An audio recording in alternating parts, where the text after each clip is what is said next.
ओम नमो भगवते वासुदेवाय। ओम नमो भगवते वासुदेवाय।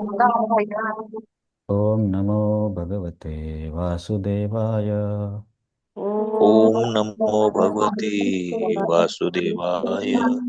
ओम नमो भगवते वासुदेवाय। ओम नमो भगवते वासुदेवाय। हरे कृष्ण. आपण गीतेच्या 11व्या अध्यायाचा अभ्यास सुरू केलाय. त्याचा एक श्लोक झालेला आहे. हा अध्याय आहे विश्वरूप दर्शन योग. तर तुमच्यापैकी कोणाला आठवतं मागच्या अध्यायासोबत याचा का संबंध आहे? का बरं भगवंत विश्वरूप दाखवतात अचानक? असं काय घडलं या चर्चेमध्ये की ज्यामुळे त्यांना विश्वरूप दाखवावं लागेल? काहीतरी कारण पाहिजे ना. कारण विनाकारणाचे तर ते विश्वरूप दाखवणार नाहीत. एवढी फिलॉसॉफिकल चर्चा चालू आहे, त्याच्यामध्येच विश्वरूप का दाखवतात? एक मिनिट हा.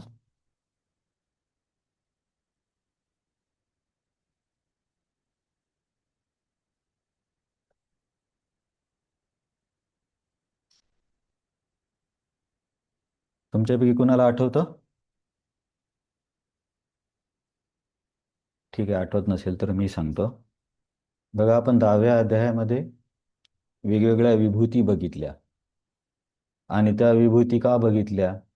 कारण 9व्या अध्यायाच्या शेवटी भगवंतांनी सांगितलं की तुझं मन माझ्यामध्ये स्थिर कर. मग साहजिक आहे की अर्जुन म्हणणार की व्यावहारिक जीवनामध्ये मी तुमच्यामध्ये, एक मिनिट हा.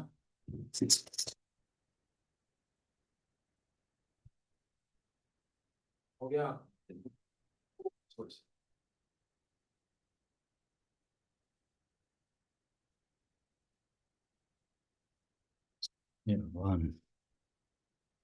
हा, तर 9व्या अध्यायाच्या शेवटी भगवंत बोलले ना, मनमना भाव मद भक्तो. मग 10व्या अध्यायामध्ये अर्जुनचा साहजिक प्रश्न असेल की कसं तुमच्यामध्ये मन स्थिर करायचं, कारण व्यावहारिक जीवनामध्ये तर त्याला सर्व काही करावं लागतं.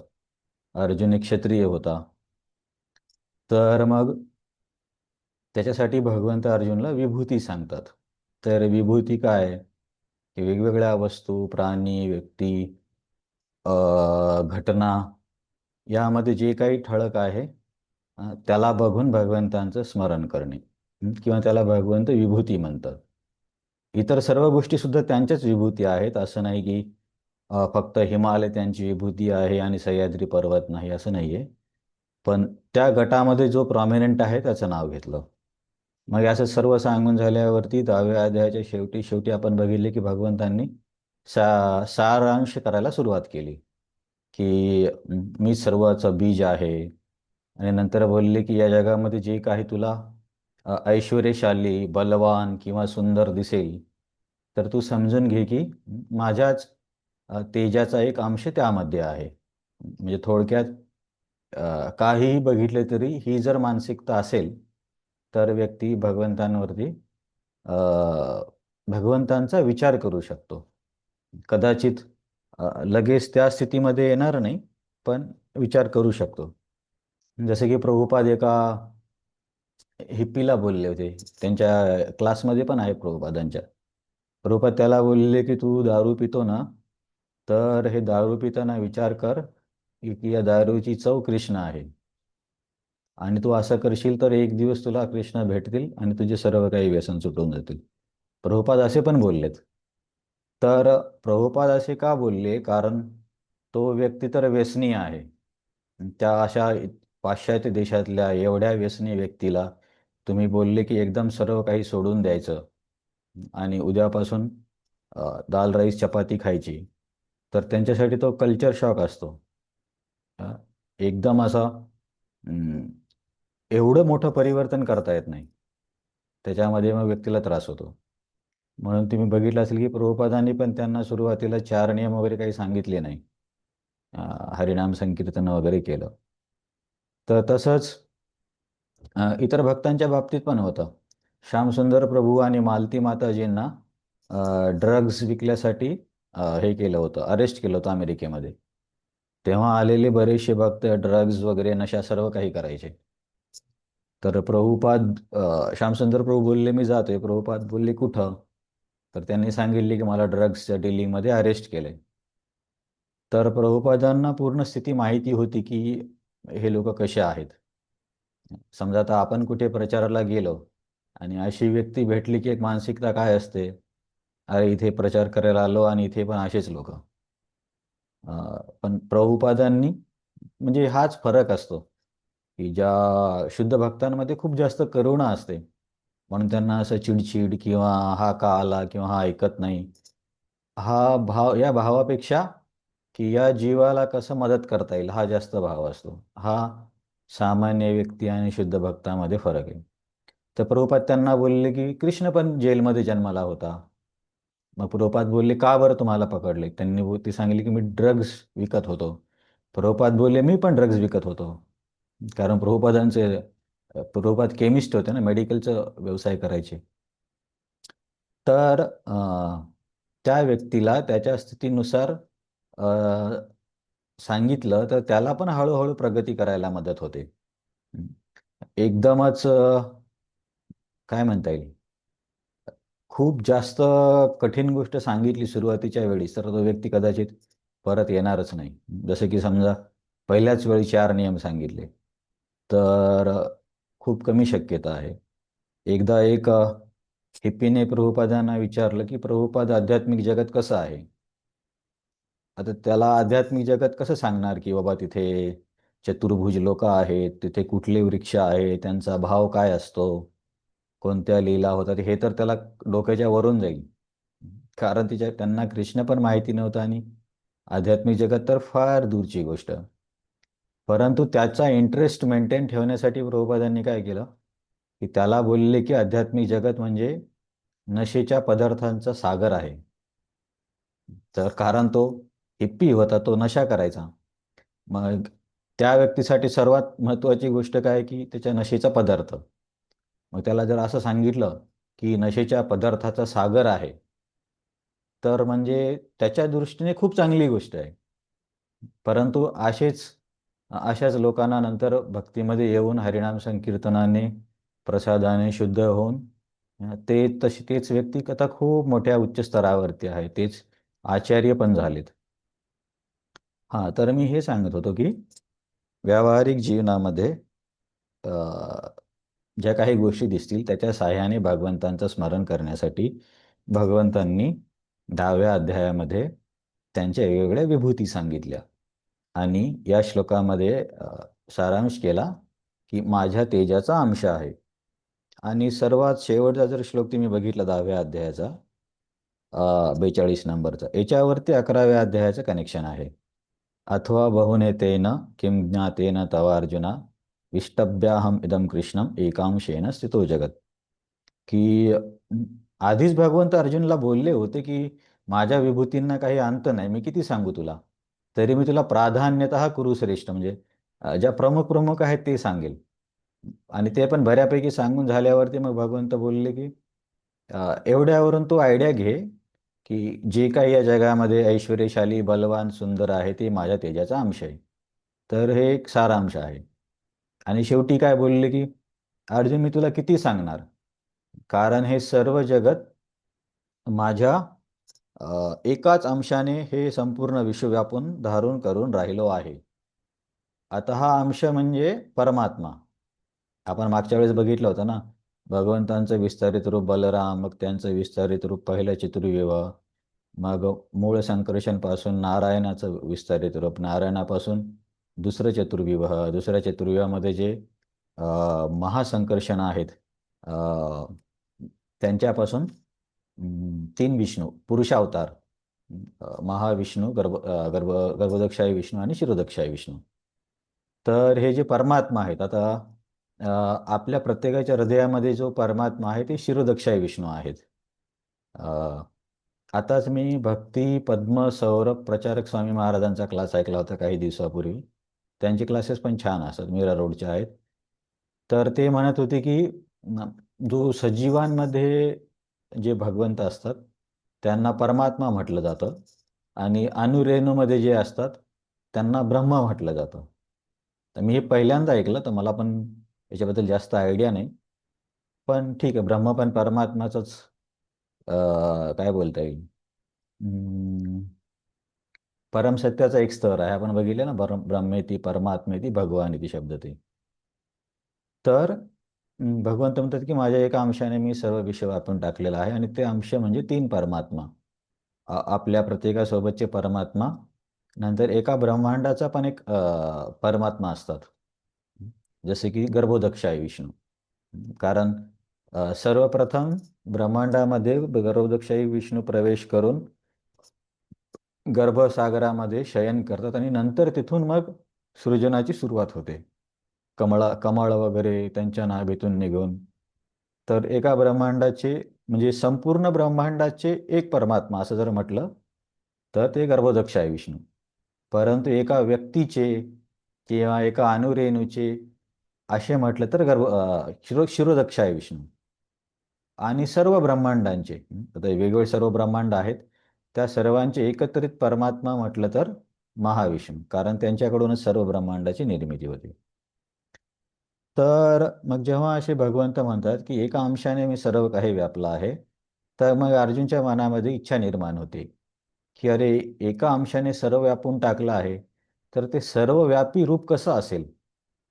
त्याच्या मनात अशी, अर्जुनच्या मनात अशी एक इच्छा आली की भगवंत बोलले सगळं काही मीच व्यापून टाकले.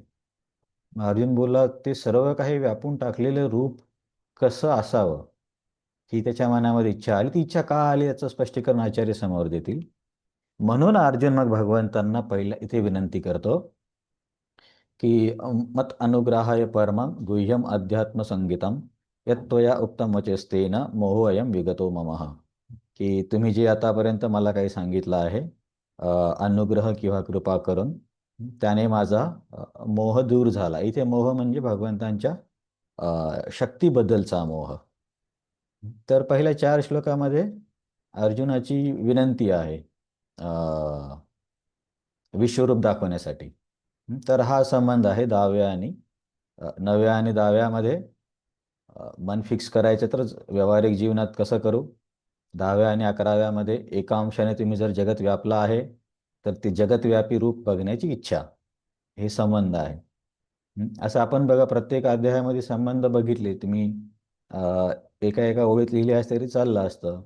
जसं की पहिल्या आणि दुसऱ्या अध्यायामध्ये काय आहे, पहिल्यामध्ये अर्जुनने 4 कारणं दिली आणि 5वं दुसऱ्यामध्ये दिलं. मग दुसऱ्या आणि तिसऱ्यामध्ये काय आहे, दुसऱ्यामध्ये भगवंतांनी सांख्ययोग पण सांगितला आणि अर्जुनला त्याचं कर्म पण करायला सांगितलं. कर्म नावा अधिकार असते. मग अर्जुनचा संभ्रम होतो की नेमका संन्यास घेऊ की कर्म करू. मग तो प्रश्न विचारतो तिसऱ्या अध्यायाच्या पहिल्या श्लोकात, एक काय ते नक्की सांगा. मग भगवंत त्याला निष्काम कर्मयोगाचं महत्त्व सांगतात. आणि तेच निष्काम कर्मयोगापासून ज्ञानाची जी प्राप्ती होती, त्याचंच पुढं स्पष्टीकरण 4थ्या अध्यायात करतात. परंतु अर्जुनमध्ये प्रश्न विचारतो की मी कसं काही समजू, तुम्ही सूर्यदेवापेक्षा आधी आले म्हणून. त्यामुळे काही श्लोकांचं वर्णन वेगळ्या पद्धतीनं होतं. नाहीतर तेच जी तिसऱ्या अध्यायाची शिकवणूक आहे, तीच भगवंत 4थ्या अध्यायामध्ये पण कंटिन्यू करतात. मग 4था झाल्यावरती 5व्या अध्यायामध्ये अर्जुनचा आता काय प्रश्न असतो की दोन्हीपैकी एक सांगा असं नाही, तर दोन्हीपैकी श्रेष्ठ काय आहे. मग 5व्या अध्यायामध्ये भगवंतांनी सांगितले की श्रेष्ठ काय आहे हे महत्त्वाचं नाहीये, तर त्या व्यक्तीचा अधिकार काय आहे ते महत्त्वाचं आहे. आता IIT पेक्षा श्रेष्ठ आहे, परंतु त्या विद्यार्थ्याची कॅपॅसिटी काय आहे ते बघावं लागेल ना. IIT आवडतं म्हणून तर मिळणार नाही. तसंच मग त्यांनी सांगितले की निष्काम कर्मयोग कसा व्यवहार्य आहे, याच्यामध्ये नुकसान होण्याची शक्यता कमी आहे. परंतु ज्ञानयोगामध्ये सर्व काही व्यवस्थित नसेल तर, सर्व काही म्हणण्यापेक्षा हृदय शुद्ध नसेल तर खूप त्रास होऊ शकतो. एका दृष्टीने भगवंतांनी निष्काम कर्मयोगाला जास्त महत्त्व दिलं. आणि निष्काम कर्मयोग आणि ज्ञानयोग या दोन्हीच्या सहाय्याने मोक्षप्राप्ती होते, याबद्दल 3ऱ्या आणि 5व्या अध्यायामध्ये भगवंत आधीच बोलले होते. तर मग 5वा अध्याय संपताना भगवंतांनी काय केलं की अष्टांग योगाची एक फारच संक्षिप्त वर्णन केलंय 1-2 श्लोकामध्ये. आणि त्याद्वारे अर्जुनला सांगितले की या दोन्हीपेक्षा आणखीन एक मार्ग आहे, त्या मार्गाने सुद्धा व्यक्ती मोक्षप्राप्ती करू शकतो आणि तो मार्ग आहे अष्टांग योगाचा. मग 6व्या अध्यायामध्ये आपण अष्टांग योगाचं वर्णन ऐकलं. आता गीता प्रश्नमंजुषामध्ये पण तेच चालू आहे. योगारुरुक्षु योगारूढ मनाचं चंचल ही मन कृष्ण. तर हे 6व्या अध्यायामध्ये हे वर्णन चालू आहे. मग 6व्या अध्यायाच्या शेवटच्या श्लोकामध्ये भगवंत निष्कर्ष देतात की सर्वश्रेष्ठ योग भक्ती आहे आणि सर्वश्रेष्ठ योगी भक्त आहे. योगिनामपि सर्वेषां मद्गतेन अंतरात्मना श्रद्धावान भजते यो मां श्रद्धावान भजते यो मां समेयुक्त तमोमत. तर मग हे झाल्यावरती भक्तीला श्रेष्ठ सांगितलं ना. मग 7व्या अध्यायामध्ये भक्ती श्रेष्ठ आहे आणि भक्तीसाठी सर्वात महत्त्वाची क्रिया आहे श्रवण. तर ते श्रवणाच्या मुद्द्यावरून भगवंत सुरुवात करतात. मया सक्तमना पार्थ योगम युञ्ज मदाश्रया असंशयम समग्रम माम यथा ज्ञासी तच्छृणु. तच्छृणु, शृणु म्हणजे ऐक. आणि मग या साह्याने भक्तीचं वर्णन करायला सुरुवात करतात. कारण पहिले 6 तर कर्मयोगाचे अध्याय आहेत, 7 ते 12 हे भक्तीचे आहेत. मग 7व्या अध्यायामध्ये वेगवेगळ्या प्रकारचं आपण वर्णन ऐकलं. 7व्या अध्यायाच्या शेवटी ब्रह्म, अक्षर असे काही शब्द भगवंत वापरतात, जे की आधी गीतेमध्ये वापरलेले शब्द नव्हते ते. म्हणून अर्जुन म्हणतो की तुम्ही हे काय शब्द वापरले, की ब्रह्म काय आहे, अक्षर काय आहे, प्रकृती काय आहे, असे 7-8 नवीन ज्या संकल्पना त्यांनी वापरल्या भगवंतांनी, त्याबद्दल अर्जुन म्हणतो की हे मला तुम्ही समजावून सांगा. मग भगवंत 8व्या अध्यायामध्ये त्या गोष्टींचं वर्णन करतात. नंतर ब्रह्माजींचे चतुर्युग, त्यांचं दिवस, त्यांची रात्र, जीवांचं कसं निर्मिती आणि विनाश होतो, हे सर्व सांगितलं. आणि 8व्या अध्यायाच्या शेवटी बोलले की जो भक्तीमध्ये आहे त्याला या अग्निमार्ग किंवा दिवसाचा मार्ग, रात्रीचा मार्ग किंवा प्रकाशाचा मार्ग आणि अंधाराचा मार्ग या दोन्हीची चिंता करण्याची गरज नाही. प्रकाशाचा मार्ग म्हणजे ज्यामध्ये व्यक्ती उत्तरायणामध्ये अग्निदेवाच्या सहाय्याने समोरचा प्रवास करतो आणि तो प्रवास करत करत तो मोक्षप्राप्ती करतो. तो झाला दिवसाचा, उत्तरायणाचा किंवा शुक्ल पक्षाचा मार्ग. नंतर दुसरा जो अंधकाराचा किंवा काय म्हणतात त्याला, धुराचा मार्ग पण असा शब्द वापरला आहे त्याच्यामध्ये, दक्षिणायनामध्ये. तर त्यामध्ये व्यक्ती पण प्रवास करतो परंतु स्वर्गीय ग्रहांपर्यंत, आणि या व्यक्तीला परत यावं लागतं. तर हे या अंधकार म्हणण्यापेक्षा दक्षिणायनाच्या ज्या वेळेस जे मार्ग असतो त्याने जे लोक जातात, ते लोक सहसा कर्मकांडी प्रकारचे असतात, म्हणून त्यांना परत यावं लागतं. तर मग या 2 लोकांचं वर्णन सांगितलं. शेवटी बोलतात की नैते पार्थ सुत्रिजानान योगी मुह्यते कश्चन, की जो भक्त आहे त्याला या दोन्ही मार्गाने काही त्रास होणार नाही किंवा त्याला या दोन्ही मार्गात विचार करण्याची गरज नाही. तर मग अशा भक्तासाठी भगवंत 9व्या अध्यायामध्ये भक्तीचं महत्त्व सांगायला सुरुवात करतात, की ज्या भक्ताला शुक्ल पक्ष, कृष्ण पक्ष या दोन्हीने काय होतं याची चिंता करण्याची गरज नाही, कारण तो भक्तीने या दोन्हीच्या परे आहे. मग अशा भक्तीचं वर्णन 9व्या अध्यायामध्ये करतात. सुरुवातच करताना राजविद्या राजगुह्यम पवित्रम इदमुत्तमम प्रत्यक्षावगम धर्म्यम सुसुखम कर्तुम अव्ययम असे भक्तीचे 7-8 गुण सांगतात. आणि तिथेच भक्तीला परमधर्म, सर्वात श्रेष्ठ धर्म आहे, अनुभवजन्य आहे, करण्यासाठी सुखकारक आहे, सर्व विद्येंचा राजा आहे, असं भक्तीचं बऱ्यापैकी भगवंत वर्णन करतात. मग नंतर वर्णन करताना की भक्ती कशी सोपी आहे, मग पत्रम पुष्पम फलम तोयम सांगतात.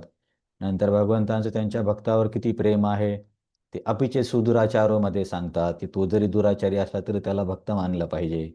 नंतर या मार्गाने कुणीही प्रगती करू शकतं हे सांगण्यासाठी स्त्रियो वैशास्तथा शूद्रास तेपी यांती पराम गतिम. इतर काही ठिकाणी समजा बंधने असतील की स्त्रियांनी या मार्गात जायचं नाही किंवा समाजाच्या याच्यानुसार, पण तो वेगळा विषय आहे.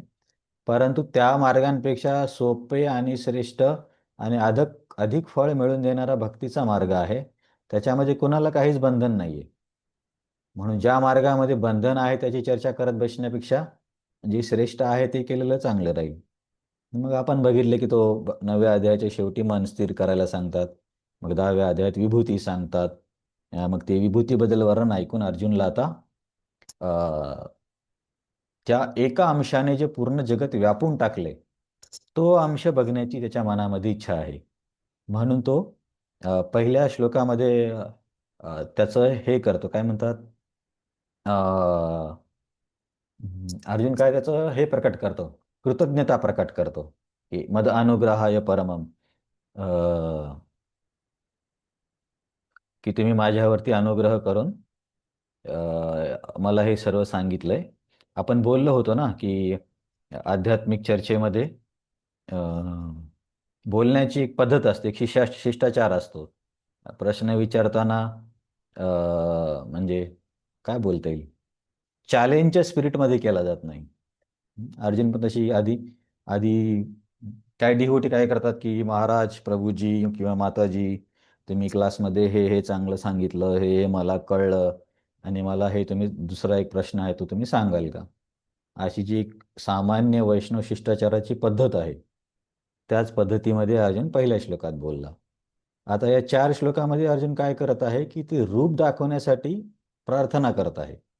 आता दुसऱ्या श्लोकामध्ये काय म्हणतो बघूया. हा श्लोक आपण गाऊया. भव आप्ययो हि भूतानां भव अप्ययो हि भूतानां श्रुतो विस्तर्शय मया श्रुतो विस्तरशमया त्वत्तः कमलपत्राक्ष स्वतः कमलपत्राक्ष माहात्म्यम अपि च अव्ययम्. महात्म्यम अपि च अव्ययम्.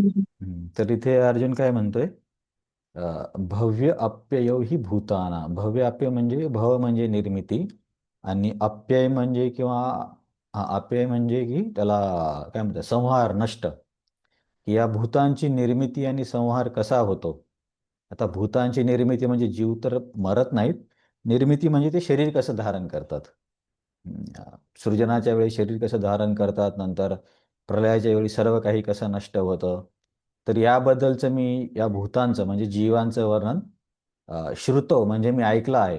कसं ऐकलं, विस्तरशः, मया म्हणजे मी या भूतांचं म्हणजे जीवांचं सृजन, त्यांचा संहार म्हणजे शरीर धारण करणं, शरीर सोडणं किंवा प्रलय, याबद्दल विस्ताराने श्रवण केलेलं आहे.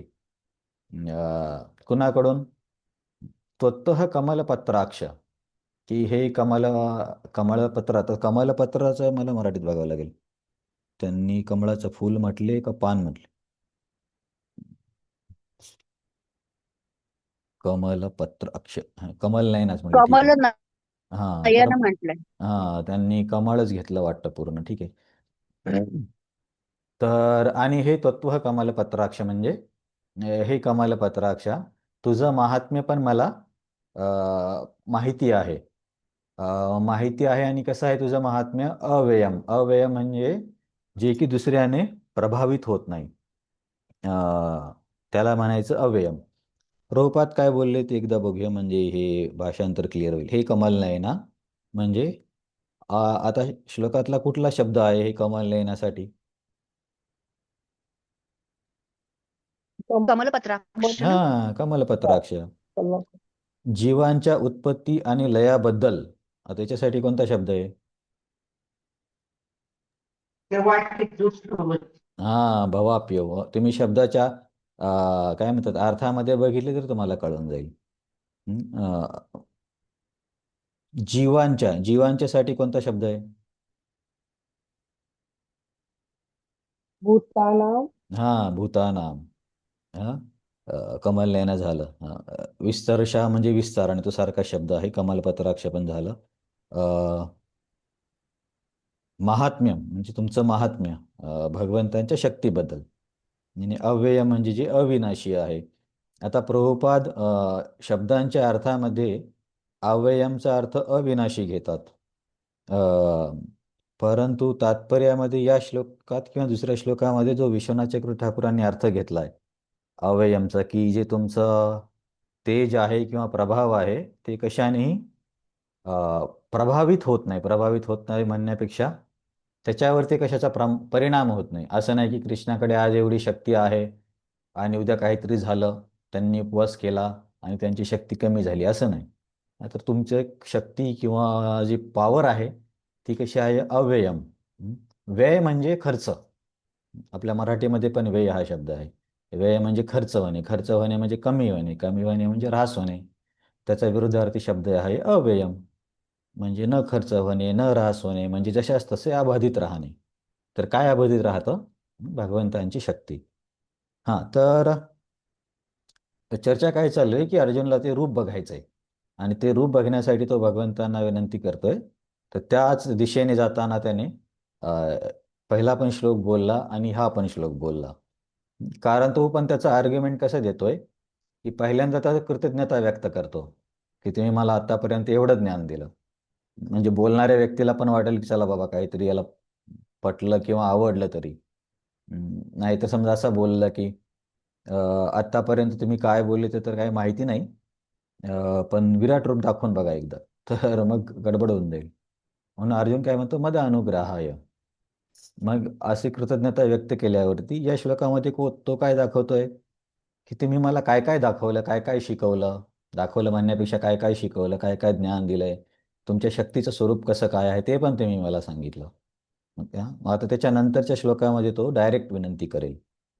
तर या श्लोकामध्ये ना, या अध्यायामध्ये रसिक श्लोक जास्त नाही आहेत. रसिक म्हणजे कसं, की आपण मागच्या वेळेस काय केलं, की एका एका विभूतीला त्याच्या वेगवेगळ्या दृष्टीने अर्थ बघितले, त्याच्याशी संबंधित लीला बघितल्या. तर यामध्ये एवढे जास्त कदाचित नाही आहेत. कारण वर्णन फक्त असंच येणार आहे, की त्याच्या एका हातामध्ये तलवार आहे, एका मुखामध्ये अग्नी आहे, असंच विश्वरूपाचं वर्णन येईल. म्हणून मी विचार केला, की या श्लोकामधला हा जो शब्द आहे, कमलपत्राक्ष, त्याच्यावरती आपण थोडीशी चर्चा करूया. तर कमलपत्राक्ष म्हणजे कमलनयन असणारा. बघा, पंकज, कमल, अंबुज, पद्म हे सर्व कमळाचेच नावं आहेत. जसं की आता आपलं सध्याचं जे कल्प आहे ते पद्मकल्प आहे. पद्मकल्प का? कारण आपल्या ब्रह्माजींचा जन्म कमळावरती झाला.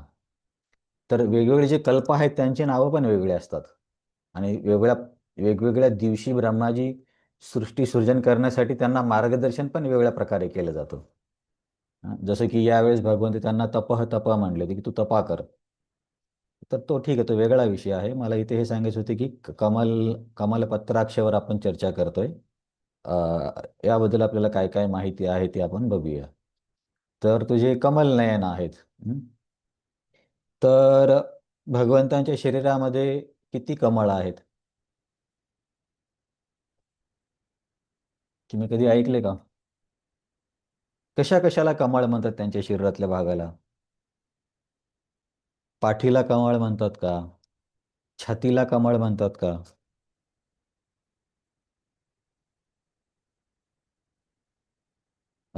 गेस गेस करा. डोळ्यांना. हा, मग सर्वांना एकत्र करून सांगा, की तुम्हाला किती त्यांच्या शरीरामध्ये कमळ माहिती आहेत किंवा ऐकलेत तुम्ही. नाभी कमळ, हा. चरण कमळ. तर बघा, 2 हस्तकमल आणि 2 चरण कमल झाले 4 आणि 1 नाभी कमल झाले 5. त्याच्यानंतर डोळ्यांना पण कमळ म्हणतात ना. आता इथेच कमलपत्र अक्ष आलं. अक्ष म्हणजे डोळे. 5 आणि 2 7 आणि एक चेहरा. चेहऱ्याला पण भगवंतांच्या कमळाची तुलना आहे ना. कोणता श्लोक आहे तो बघूया. तर बघा, याच्यासाठी वेगवेगळे श्लोक पण आहेत. नमो पंकजनाभाय, नमो पंकजमालिने, नमो पंकजनेत्राय, नमस्ते पंकजांग्रये. हा जो कुंती महाराणीचा श्लोक आहे, याच्यामध्ये भगवंतांचे हात, चरण आणि नाभी यांना त्यांनी कमळाची उपमा दिली आहे. नंतर कमळासाठी कशा, करारविंदेने पदारविंदम, मुखारविंदे विनिवेशयत्तम, वटस्य पत्रं पुटे शयानं बालमुकुंदम मनसा स्मरामी. मला वाटते बिल्वामंगल ठाकूरांचं गीतामधला श्लोक आहे. करारविंदेने पदारविंदम. करारविंद म्हणजे हे बघ, आता कमळाचं आणखीन एक नाव मिळालं, अरविंद. अं, पंकज, अंबुज, कमळ, अरविंद, पद्म, हे कमळाचे नाव आहेत. अजूनही काही असतील. तर करारविंदेन पदारविंदम. करारविंद म्हणजे हस्तकमलाने काय केलं, चरण कमलाला पकडलं. करारविंदेन पदारविंदम. मग मग काय केलं, मुखारविंदे विनिवेशयंतम. तर हाताने पाय पकडले आणि पाय मुखामध्ये घातला, म्हणजे चेहऱ्याला पण कमळ म्हणतात ते इथं आपल्याला कळलं. तर तुम्ही बघितलं असेल ना लहान मुलांना, की ती एक सवय असते त्यांना, की एकदम फारच छोटे असतात तेव्हा, की ते पायाला पकडतात आणि अंगुठा मुखामध्ये त्यांच्याच तोंडामध्ये टाकतात. तर हा सीन मला वाटते कोणी मार्कंडेय मुनीने बघितलेला आहे प्रलयामध्ये. तर कर करारविंदेन पदारविंदम मुखारविंदे विनिवेशयंतम. वटस्य पत्रस्य पुटे शयानं बालमुकुंद मनसा स्मरामी. तर जे वटपत्राच्या वरती जे बालमुकुंद शयन करत आहे, चरणकमलाला हस्तकमलाने पकडून मुखकमलामध्ये घेत आहे, अशा बालमुकुंदाला मी नमस्कार करते किंवा त्याचं मी स्मरण करतो. तर तिथे पण हात, पाय आणि मुख यांना कमळ सांगितलंय. त्याच्यानंतर इथे जे कुंती महाराजांचा श्लोक होता, नमो पंकज नाभाय, त्याच्यामध्ये नाभी, हात आणि पाय यांना कमळ सांगितलंय. आता आपलं काही असं उरलंय का आठमध्ये? नाही, सर्व झालं. तर मी दामोदर प्रभूंच्या क्लासमध्ये ऐकत होतो, की असं नाही की कमळ म्हटलं की सगळीकडे कमळ लावून द्यायचं. की समजा आता हस्तकमल, चरणकमल, नाभिकमल बोललो आपण, मग गळ्याला पण कमळ बोलायचं, छातीला पण कमळ बोलायचं, असं काही पण चालत नाही. हे आचार्याने जे वर्णन केलंय त्या वर्णनानुसारच आपल्याला बघावं लागतं. मनाने कुठे पण कमळ आहे कमळ लावता येत नाही. तर म्हणून भगवंतांच्या शरीरामध्ये अष्टकमळ बघायला मिळतात. त्याच प्रकारे 24.5 चंद्र बघायला मिळतात. आता त्याचं वर्णन तुम्हाला माहिती आहे. तर याचे आणखीन पण काही श्लोक आहेत, पण तुम्हाला या 2 श्लोकामध्येच सर्व आपलं क्लिअर झालं. एक श्लोक आहे यांचा, रुक्मिणी देवीचा, यस्यांगी पंकजरज स्नपना महांतो, की तुमच्या पंकजरज, पंकज म्हणजे कमळाची, रज म्हणजे धुळी, तुमच्या चरणधुळीला धारण करण्यासाठी उमापती म्हणजे महादेव असे श्रेष्ठ व्यक्ती पण इच्छा करतात. एरी अंबुजाक्षण लभे भवत प्रसादम. काड्या घ्या तुम्ही नको केले. म्हणून तुम्ही तो बस एवढे, झालं ना आता, आणि तो बी बस झालं. आणि की तुम्ही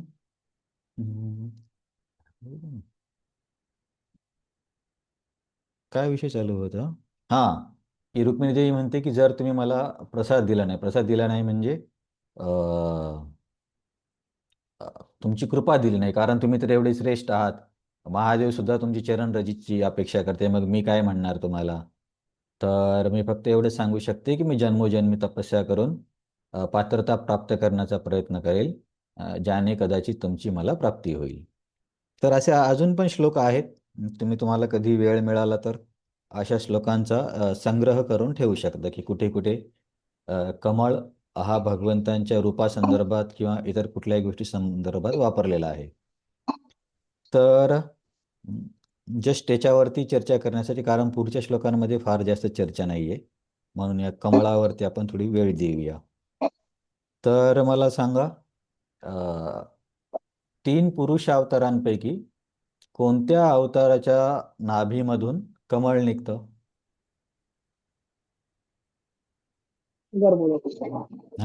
गर्भोदक्षाय विष्णू, हे लक्षात ठेवा. बघा, जे आता जे महाविष्णू आहेत ना, किंवा कारणोदक्षाय विष्णू, कारणोदक्षाय म्हणजे काय? कारण सागर. कारण सागर म्हणजे कारण म्हणतो ना आपण या वस्तूचं कारण, तर ते कारण सागरामध्ये असतात म्हणून कारणोदक्षाय विष्णू, किंवा त्यांना महाविष्णू पण म्हटलं जातं. तर त्यांच्या शरीरातील रोमावलीमधून अनेक ब्रह्मांड उत्पत्ती होते आणि श्वासासोबत अनेक ब्रह्मांड नष्ट होतात. आता समजा त्यांच्या श्वासाच्या क्रियेतून ब्रह्मांड निर्माण झालं तर अनंत निर्माण होतील, त्यापैकी आपण एखाद्या ब्रह्मांडाला पकडलं तर मग या ब्रह्मांडामध्ये पण पुढची क्रिया करण्यासाठी भगवंतांनाच यावं लागतं. त्यापूर्वी तर ब्रह्मांड सर्व अंधकारमय असतं. मग जे भगवंत येतात ते आहेत गर्भोदक्षाय विष्णू.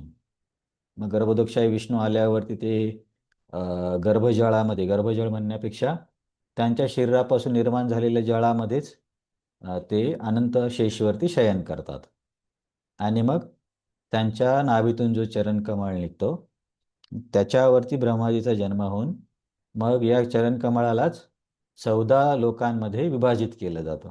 ते मग पुढचे काम ब्रह्माजी करतात. आणि नंतर मग प्रत्येक जीवासोबत जे राहण्याची काय म्हणता येईल करुणा भगवंत दाखवतात ते शिरोदक्षाय विष्णूच्या रूपामध्ये. म्हणून एका व्यक्तीचा परमात्मा म्हटलं तर शिरोदक्षाय विष्णू, एका ब्रह्मांडाचा परमात्मा म्हटलं तर गर्भोदक्षाय विष्णू आणि संपूर्ण सृष्टीचं परमात्मा म्हटलं तर महाविष्णू. तर हे झालं. हे तुम्हाला कदाचित लक्षात राहिलं असेल की गर्भोदक्षाय विष्णूच्या नाभीतून कमळाची उत्पत्ती होते. आता याच्या आधी भगवद्गीतेमध्ये कुठे कमळाच्या संदर्भामध्ये काही श्लोक आला होता, कमळ किंवा कमळाचं पान, की व्यक्तीने अशा अशा पद्धतीने जीवन जगल्यावरती त्याला कमळाच्या पानाची तुलना किंवा उपमा देता येते. ठीक आहे, तुम्हाला कधीच आठवत नसेल 4थ्या अध्यायामध्ये किंवा आहे तुम्ही एकदा बघून घ्या. ब्रह्मणी आदाय कर्माणी संगम त्यक्ता करोति यः लिप्यते न स पापेन पद्मपत्रम इवांभस. की ब्रह्मणी आदाय कर्माणी. आता ब्रह्मणी म्हणजे ब्रह्म किंवा भगवंत परम सत्य. ब्रह्मणी आदाय कर्माणी त्यांना सर्व कर्म अर्पण करून जर कार्य केलं, ब्रह्मणी आदाय कर्माणी संगम त्यक्त्वा करोति यः. संगम म्हणजे त्या कार्यापासून मिळणारा जो लाभ आहे. संगम त्यक्त्वा, त्यक्त्वा म्हणजे लाभ सोडून दिला. जसे की निष्काम कर्मयोगामध्ये आपण बघतो ना की कार्यापासून मिळणाऱ्या फळाची अपेक्षा हे लोक म्हणण्यापेक्षा हे योगी करत नाहीत. मग त्या श्लोकामध्ये काय सांगितले भगवंताने, जर असं कोणी वागत असेल, ब्रह्मणी आदाय कर्माणी कार्य ब्रह्माला अर्पण करून संगम त्यक्त्वा करत आहे त्याच्या फळाची अपेक्षा नाही केली, तर अशा व्यक्तीला काय होतं, लिप्यते नस पापेन पद्मपत्रम इवांभसा. तर अशा व्यक्तीला कुठलंही पाप स्पर्श करू शकत नाही. तो व्यक्ती कसा असतो, जसे की कमळ पाण्यामध्ये असतं आणि त्याच्या पानावर किती जरी पाणी टाकलं तरी ते निघून जातं. म्हणजे पाण्यामध्ये असून सुद्धा कोरडं राहणं. तसंच जो व्यक्ती या चेतनेमध्ये या भावनेमध्ये आपले कार्य करतो, ब्रह्माला अर्पण म्हणून किंवा ब्रह्मासाठी आणि फळांची अपेक्षा न करता, तर त्या व्यक्तीसाठी कुठलेही कर्म त्याला पापकर्म होणार नाहीत किंवा त्याला पापस्पर्श होणार नाही. कारण सर्वात महत्त्वाची गोष्ट हीच आहे की त्या व्यक्तीची चेतना जर एवढी उच्च असेल तर तो पाप करेलच कसा काय. तो सर्वत्र ब्रह्मच बघतोय सर्व क्रियांमध्ये आणि त्याला काही हवं पण नाहीये. तर तिथं हा एक शब्द येतो, पद्मपत्रम इवा अंबसा. पद्म म्हणजे कमळ, पत्र पान, कमळाचं पान. इव म्हणजे जसे काय. जसे काय म्हणजे का, की त्याला पाप स्पर्श करत नाही, जसे की कमळाच्या पानाला पाणी स्पर्श करत नाही. तर गीतेमध्ये हे 2 संदर्भ आहेत कमळाच्या संदर्भात. तो एक श्लोक ब्रह्मणी आदाय कर्माणीचा आणि हा एक श्लोक यत्र कमलपत्राक्ष. तर हे तुम्ही नोट करू शकता तुम्हाला वाटल्यास. आणखीन कमळाबद्दल काही काही फार महत्त्वाचे म्हणण्यापेक्षा भक्तिमय काही श्लोक आहेत. तुम्हाला हे माहीत आहे की की आहे का की एखाद्या सरोवरामध्ये जर खूप कमळ असतील तर त्या कमळांमध्ये कोणता पक्षी खेळतो? कावळा खेळतो का कोकिळ? राजहंस का? हा. कावळ्याचा स्वभाव काय आहे? कावळ्याचा स्वभाव तो कचऱ्याकडे जाणे आहे ना. त्याच्यासाठी एक श्लोक पण आहे त्यांचं तीर्थस्थान म्हणून. तर याला आधारित कुलशेखर आल्वार, जे की श्री संप्रदायामध्ये 12 आल्वारांपैकी एक आहेत. आल्वार म्हणजे त्यांचे संत. तर 12 संतांना खूप महात्मा आहे. आता एक पुईगेई आल्वार आहे, अंडाल आल्वार आहे, कुलशेखर आल्वार आहे. तर आल्वारांच्या पण छान छान कथा आहेत. तर या आल्वारांपैकी कुलशेखर आल्वार हे राजा होते. तरी सुद्धा ते भगवंतांना आसक्त होते. आणि मग त्यांच्या जीवनातल्या बऱ्याचशा काही कथा आहेत, ते तुम्ही कदाचित ऐकलं पण असेल, की कसं त्यांनी सर्व स्टोरी जर ऐकली भगवंतांची, की ते युद्ध करायला निघायचे. त्यांना हे पण कळायचं नाही की आपण कोणत्या युगामध्ये आहोत. सीतेला हरण केलं म्हटलं की लगेच ते ऑर्डर द्यायची, चला लढाईला, आणि पाण्यात पण गेले होते. तर हे कुलशेखर आल्वार. तर या कुलशेखर आल्वारांनी नंतर राजत्याग केला. कारण त्यांच्या मंत्र्यांनी वैष्णवांना काय म्हणता येईल, अपराधी करण्याचा प्रयत्न केला, की त्यांना असं वाटलं की आपला राजा जोपर्यंत वैष्णवांसोबत राहील तो असाच वागत राहणार. त्यामुळे आपण काय करू, की याची वैष्णवांमधली श्रद्धा कमी करूया. म्हणून आता तो पण खूप मोठा प्रसंग आहे, की दागिन्याची चोरी वगैरे वैष्णवांनी केली असं ते एक डाव करतात. पण नंतर कळतं की असं काही नाही. मग कुलशेखर आल्वारांना फार कंटाळा येतो, की मला नाही अशा लोकांमध्ये राहायचं. आणि ते आपल्या मुलाला राजा करून मग श्रीरंगमला जातात.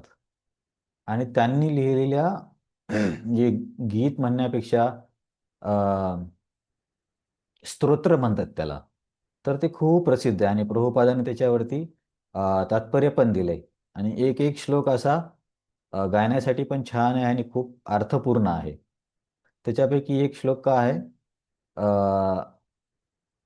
कृष्ण त्वदीय पदपङ्कजपञ्जरान्तम् अद्यैव मानसराज हंसं प्राणप्रयाणसमये कफवातपित्तं कंठावरोधनं स्मरणं कुतस्ते.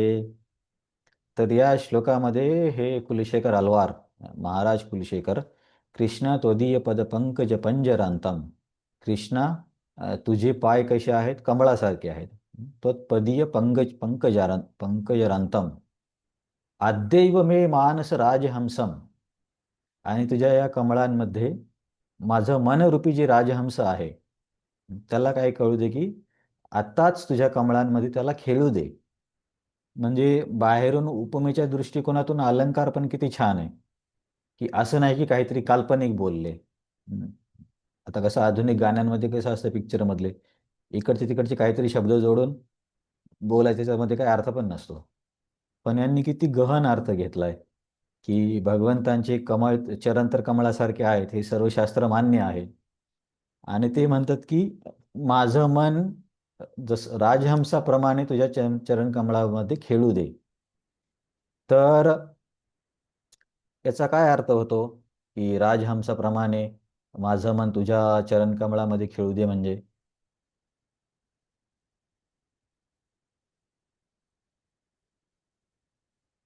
काय अर्थ होईल केस? म्हणजे भौतिकदृष्ट्या इथं न लागता तर तुमच्या चरणावरच सारखं मन हा, राहू दे. हा, परफेक्ट. की इथं कुलशेखर महाराज काय म्हणतायत, की बाबा आता की तुमच्या चरणामध्ये माझं मन लागू द्या. जसं की जो राजहंस पक्षी आहे तो फक्त कमळांमध्येच खेळतो. तो असं इकडे कचऱ्याच्या डब्यामध्ये इकडे तिकडे कुठे जात नाही. तर तसंच काय सामान्यतः आपल्या स्तरावर म्हणा किंवा भौतिक स्तरावर आपले मन कसे कावळ्यासारखे आहेत. जिथे कचरा आहे तिथेच आपलं मन जातं. आता कचरा आहे तिथेच मन जाते याचा अर्थ काय आहे, की समजा कोणी दुसऱ्याची निंदा करत असेल तर तिथे आपल्याला इंटरेस्ट वाटतो. परंतु क्लासमध्ये झोप येईल. त्याच्यानंतर जे काही चित्रविचित्र मूव्ही असतील तिथं काही बिलकुल कंटाळा येत नाही. न्यूजपेपर वाचायला कंटाळा येत नाही. काय वेगळे साप्ताहिक, मासिक, टी व्ही सिरियल, इकडच्या तिकडच्या गप्पा, हे सगळं काय वायसम तीर्थम आहे. वायसम तीर्थ म्हणजे कावळ्याचे तीर्थस्थान, भागवतांच्या पहिल्या स्कंदामध्ये सांगितले. तर सामान्यतः माणसाचं मन कसं आहे, नको त्या गोष्टीकडे जातं.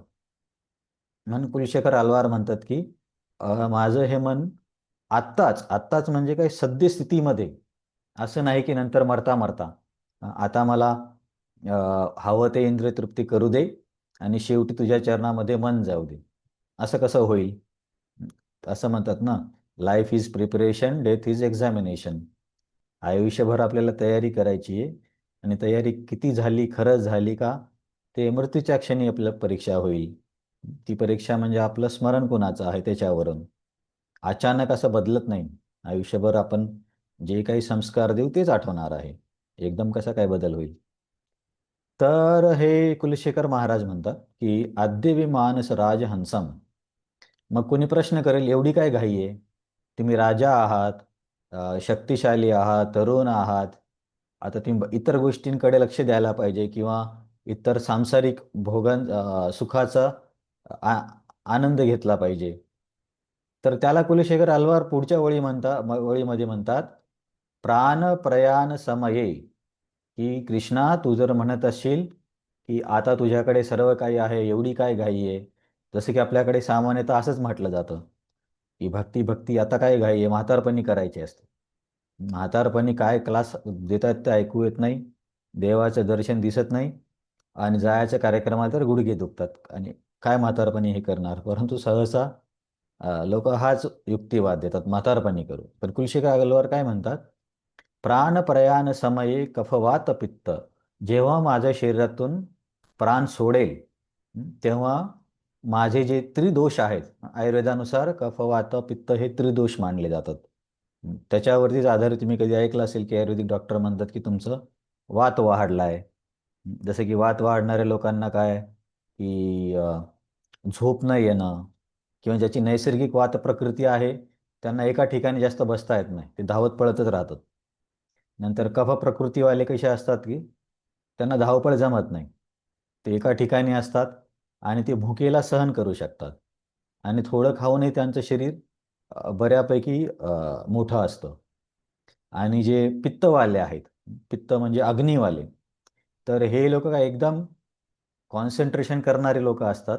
यांना भूक सहन होत नाही आणि बोलण्यामध्ये पण फार ताबडतोब असतात. तर अशी हे प्रकृती आहेत, यांनाच दोष पण म्हटलं जातं. तर कुलशेखर अलवार काय म्हणतात की मृत्यूच्या समयी तर हे सगळे दोष बिघडणार आहेत. अ, प्राण प्रयाण समये कफवात पित्त कंठावरोधनम स्मरणम कुतस्ते. आणि माझा कंठ पण भरून येईल, हे तीन दोष डिस्टर्ब होतील, मग तेव्हा कुठं तुमचं स्मरण होणार आहे? अशा बऱ्याच ठिकाणी बघण्यात आले की लोकांना मृत्यूच्या वेळेस म्हटलंय की भगवंतांचं स्मरण करा, स्मरण करा, पण नाही करू शकले ते. मरता मरता पण या व्यवसायाकडे तुझं लक्ष असू दे किंवा या मुलाच्या शिक्षणाला असं कर, हे सांगत बसतात ते. आता ते गेल्यावर यांना का कळणार नाही काय करायचं, पण तरी कसं असतं की जिथं आपण जी गुंतवणूक केली शेवटी तीच तीच आपल्या स्मरणामध्ये येते. म्हणून आपण काय भक्तीमध्ये भक्ती भक्ती भक्ती सगळीकडे तेच लावून देतो. प्रसाद पण भक्ती, कीर्तन पण भक्ती, यात्रेमध्ये भक्ती, वाचनामध्ये भक्ती, श्रवणामध्ये भक्ती, गाण्यामध्ये भक्ती, डान्समध्ये भक्ती, सेवेमध्ये भक्ती. हे उद्देश काय आहे की जीवनामध्ये सगळीकडे भक्ती असावी किंवा किंवा जीवन भक्तीमध्ये असावं. मग एवढं सर्व केल्यावरती अपेक्षा आहे की मनावरती सकारात्मक संस्कार होतील आणि मग शेवटच्या क्षणी आठवण करण्यासाठी मदत होईल. आणि समजा एखाद्या व्यक्तीने असे प्रामाणिक प्रयत्न केला आणि समजा त्याला शेवटच्या वेळी अचानक ॲक्सिडेंट किंवा असा काही मृत्यू झाला, तर त्यावेळेस मग भगवंत त्यांची स्वतः काळजी घेतात. यदि वातादि दोषेण मदभक्त नाच स्मरेन अहम तरामी मयाम गतीम. एक ओळ माझी विसरते. तर हे वराह पुराणमध्ये देव सांगतात की जर समजा मृत्यूच्या वेळेस वातपत कफ खराब होऊन जर माझं स्मरण नाही आलं तर मी त्यांचं स्मरण करतो. तर हा झाला कमळाच्या संदर्भातला आणखीन एक श्लोक. आपण काय बघतोय की अशी म्हणजे काय वर्णनात्मक श्लोक या अध्यायामध्ये कमी आहेत, म्हणून या शब्दावरती जास्त भर देतोय. कमळपत्राक्षमधून आपण बघितलं की त्यांच्या शरीरामध्ये 8 कमळ आहेत, मग त्याच्या संदर्भातले काही श्लोक. नंतर गीतेमध्ये कुठे कमळाचं उदाहरण येतं, पापाने न प्रभावित होण्याच्या संदर्भात एका ठिकाणी आहे. नंतर ब्रह्माजी कसे पद्मकल्पावर बी जन्म घेतात, गर्भोदकशाही विष्णूच्या नाभीपासून कसं कमळ येतं. एकदा आम्हाला राधा गोपीनाथ प्रभूंनी असा एक क्लास घेतला घेतला होता. तर ते म्हटले की समजा एखादा शब्द देणार, झाड, झाड हा शब्द दिला, तर झाडाबद्दल तुम्हाला काय आठवतं शास्त्रातून ते सांगा. मग आपण सर्वात पहिले काय आठवणार आपल्याला, ऊर्ध्वमूलम अधोशाखम अश्वत्थम प्राहुराव्ययम. आणखीन दुसरीकडे काही दिलाय का शब्द, कोणत्या झाडाखाली भगवंत असतात असं काही आहे का? तर ते असा एक क्लास त्यांनी घेतला होता. तर तसं जर झालं तर खूप मदत होऊ शकते, की शब्दाने कुठे काय काय सांगले ते आठवायचं, किंवा अंकाने पण आठवता येतं. हं. जसे की आता मी जव्हार आणि मोखाडामध्ये क्लास घेताना जे आपले पाक्षिक आहे मराठी महिन्याचे, त्याच्यावरती एक थोडीशी एक्सरसाइज केली, की पहिल्या दिवशीला प्रतिपदा म्हणतात, मग प्रतिपदेला कुठले कुठले सण येतात. बलिप्रतिपदा. त्या मोखाड्यामध्ये तर एका एका दिवसाला ते 4-4, 5-5 सण सांगत होते, मला पण माहीत नव्हते. द्वितीयेला यमद्वितीया, तृतीयेला अक्षय तृतीया. तर असं एक अशा प्रकारे अभ्यास करता येऊ शकतो. आणखीन कमळाशी संदर्भित अ, जे गोलोक वृंदावन आहे आध्यात्मिक धाम, त्याचा आकार पण कमळासारखा आहे असं असं नमूद आहे. तुम्ही प्रभुपादांच्या पहिल्या भागवतमच्या प्रिंटला बघितलं असेल, जे की इंडियामध्ये प्रिंट केली होती. त्याच्या कव्हर पेजमध्ये बघा कमळ दाखवलेत आणि कमळामध्ये भगवंत आहेत. तर वेगवेगळे लोक भगवंतांचे धाम पण अ, कमळासारखे आहेत. महाविष्णूच्या शरीरातून येणारे ब्रह्मांड पण दाखवले, पण कमळ आहे की नाही मला ते कन्फर्म करावं लागेल. पण गोलक वृंदावनाचा आकार कमळासारखा सांगितला जातो. नंतर तुम्ही 5व्या स्कंदामध्ये जर अभ्यास केला, की हे आपलं ब्रह्मांड कसं आहे, त्याच्यामध्ये तुम्ही कधी ऐकलं असेल, जम्बूद्वीपे भारतखंडे, दक्षिण दिशे, गावाचं नाव वगैरे ते घेतात ना बोलताना पुजारीजी. तर त्याच्यामध्ये जो कमळाचा जो आतला भाग असतो, की जर तुम्ही कमळाच्या पाकळ्या काढून बघितल्या, तर आतमध्ये एक असा पिवळसर भाग असतो आणि त्याच्यावरती छोटे छोटे असे ते परागकणसारखं असतं. तर ते जो पिवळसर भाग आहे तो मेरू पर्वतासारखा आहे असं दिसतं मला. ती स्लाईड भेटली तर मी तुम्हाला पाठवेल, मग तुम्हाला जास्त आयडिया येईल. नंतर राधाराणी पण कमळाच्या फुलावरती अवतीर्ण झाल्या. नंतर हे याच्याशी कनेक्टेड आहे की नाही माहीत नाही, पण हे मी आता राधेश्याम प्रभूकडून एवढंच ऐकलं मग तुम्हाला सांगतो, की राधाराणीच्या एका हातामध्ये हार असतो आणि दुसऱ्या हातामध्ये फूल असतं किंवा फुलांचा गुच्छ असतो. तर असं का बरं असतं, याच्यावरती मी कधी काय ऐकलं?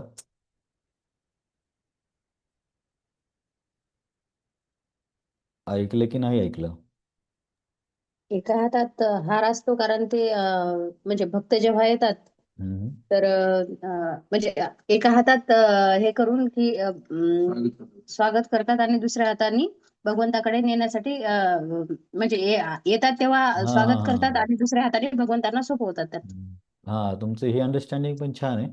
मी आता राधेश्याम प्रभूकडून काय ऐकलं होतं, की तो हार तो कृष्णासाठी असतो आणि हातातला जो फुलं आहे ते जीवासाठी असतात, की जो पण जीव येईल भगवंतांकडे त्याला राधाराणी अशी कृपा देते. हे मी त्यांच्या क्लासमध्ये ऐकलं पण कुठे वाचलं नाहीये. हां, तर आणखीन एक महत्त्वाचा प्रश्न आहे, की भगवंतांच्या सौंदर्याची तुलना कमळाच्या फुलासोबत करणे ही परिपूर्ण उपमा आहे का नाही आहे?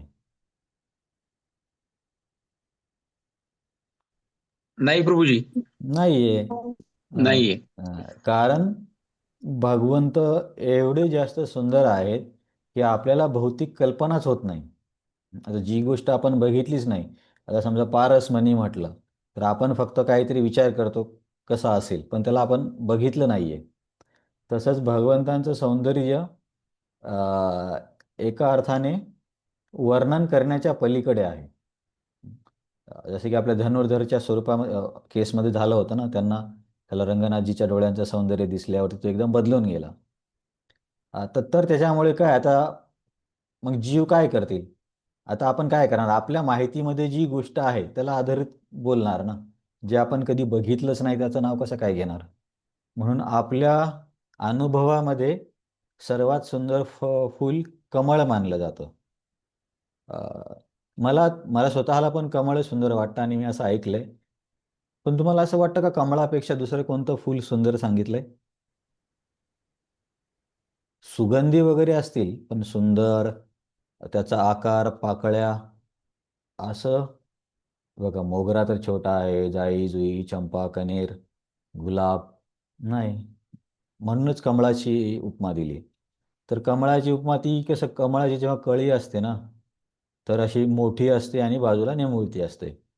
तर अशा प्रकारचे डोळे असणाऱ्या व्यक्तीचे डोळे सुंदर आहेत असं मानलं जातं. तर भगवंतांचे डोळे तसे आहेत. तर कन्सेशन कसं आहे, समजा एखादा व्यक्ती अ, पोलीस कमिशनर आहे आणि त्याची आई निरक्षर आहे आणि ती समजा तो आल्यावरती गावातल्या लोकांना सांगते की माझा मुलगा खूप शिकला आणि खूप मोठा हवालदार झाला. आता मुलाला हवालदार म्हणणं योग्य वर्णन आहे का एका प्रकारे त्याची काय म्हणता येईल, स्तुती नाही, त्याला काय शब्द आहे, निंदा आहे एका प्रकारे, म्हणजे त्याला कमी दाखवणं आहे का योग्य कल्पना आहे, योग्य तुलना आहे? योग्य आहे ना प्रभूजी, त्यांच्या क्षमतेनुसार, त्यांच्या क्षमतेनुसार आईच्या नाही. क्षमतेनुसार बरोबर आहे ना पण. नाही, मी जगाच्या क्षमतेनुसार म्हणतोय. मग मग ती ठीक आहे. मग ते बघितल्यावर आपल्याला पुढची चर्चा करता येईल. आईचा पण संदर्भ बघणार आहोत, परंतु सामान्यतः व्यक्ती पोलीस कमिशनर आहे आणि आई निरक्षर आहे आणि सर्व गावांच्या समोर ती सांगते की माझा मुलगा खूप मोठा हवालदार आहे. तर वास्तविकदृष्ट्या हे त्याची स्तुती आहे का त्याचं काय म्हणता येईल, थोडीशी अ, म्हणजे कमी करून सांगितल्यासारखं आहे वास्तविकदृष्ट्या? तिला तो हवालदारच म्हणजे खूप मोठा ऑफिसर वाटतो ना, हा. कारण तिला माहितच नाही जगात की याच्यापेक्षा पण मोठे अधिकारी असतात म्हणून. हां. पण म्हणजे वास्तविकदृष्ट्या काय आहे, की त्या माताजी जे बोलत आहेत, ते चुकीचं किंवा कमी वर्णन आहे. कारण कमिशनर हवालदारपेक्षा खूप मोठी पोझिशन आहे. हवालदार कधीच कमिशनर नाही. मला वाटतं जास्तीत जास्त सब इन्स्पेक्टर, इन्स्पेक्टरपर्यंत जात असतील किंवा DSP पर्यंत, परंतु कमिशनर नाही होऊ शकत. पण तरीसुद्धा त्या मुलाला राग येणार नाही. कारण त्याला माहिती आहे, की हिच्या क्षमतेनुसार याला एवढंच माहिती आहे. म्हणजे मुलगा चांगला असेल तर. हं. म्हणून तो काय करेल, की स्वीकार करेल. ठीक आहे, आता आईला तेव्हा कुठं समजावून सांगणार कमिशनर काय असतो, हवालदार काय असतो. ठीक आहे, जे आहे ते.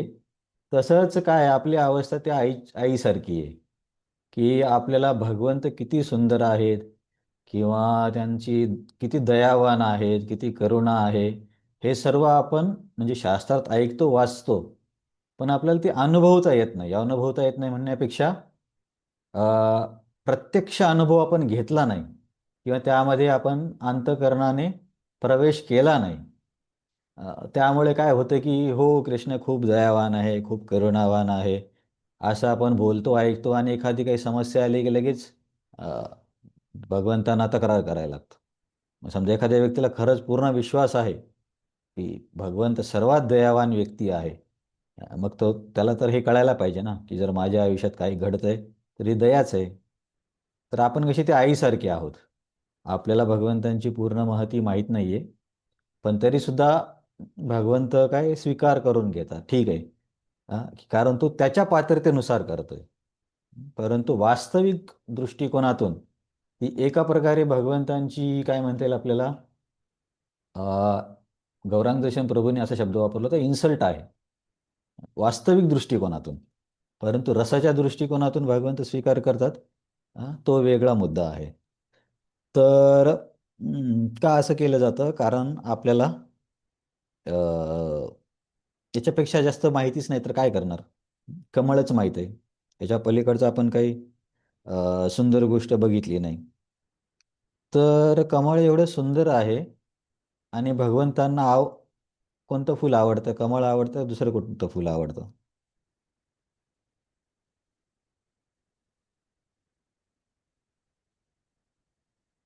भगवंतांचं आवडीचं फुल कोणतं आहे?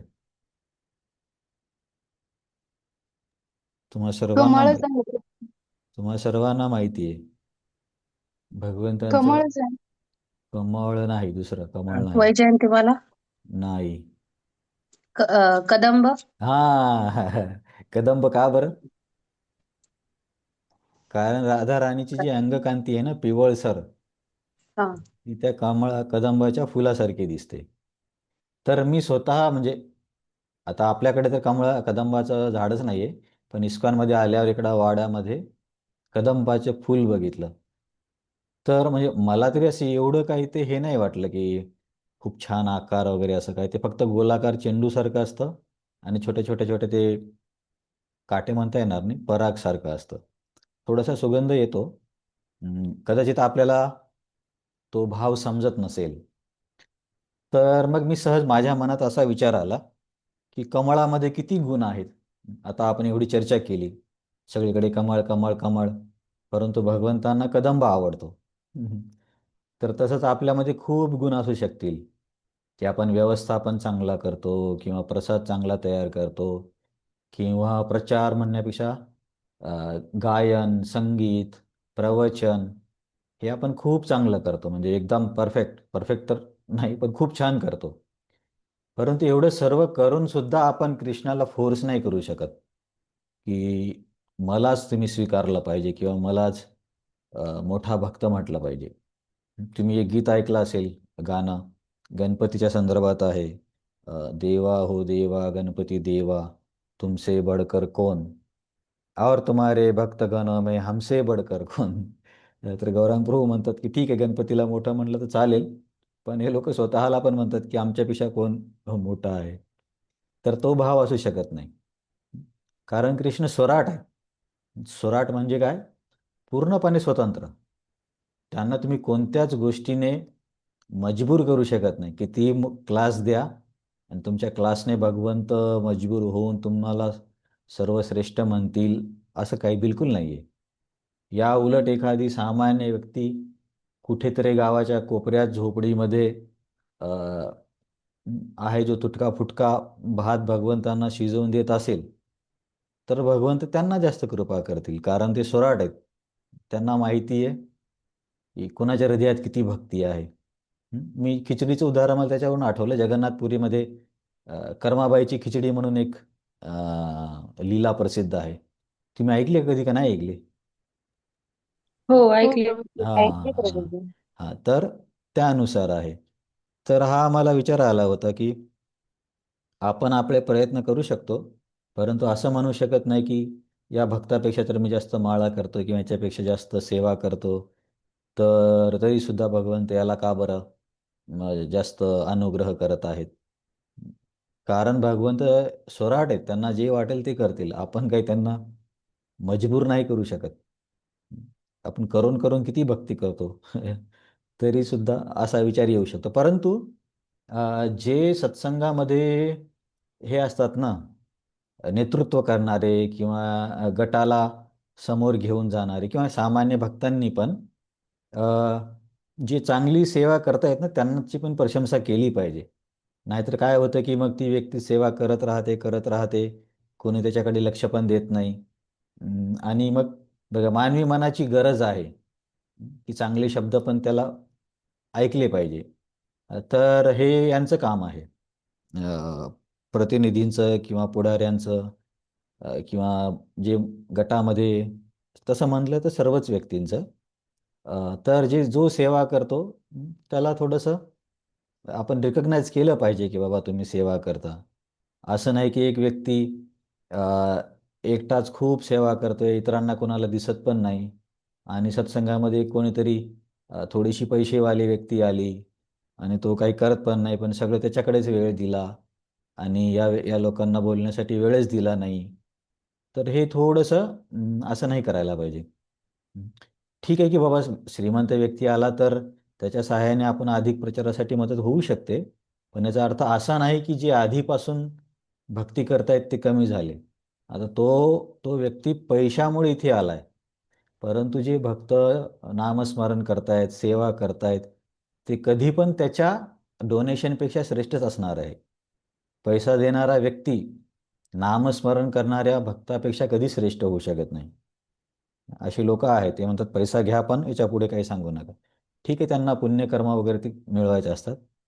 तर मला हे कदंब आणि कमळावरून हे सांगायचं होतं की समजा आपण जेव्हा वैयक्तिक असू, आपण सेवा करतो आणि कोणी आपल्या सेवेला लक्षात घेत नाही, तर तेव्हा आपण प्रयत्न केला पाहिजे की भगवंतांवरती श्रद्धा ठेवून की त्यांना सर्व काही माहिती आहे.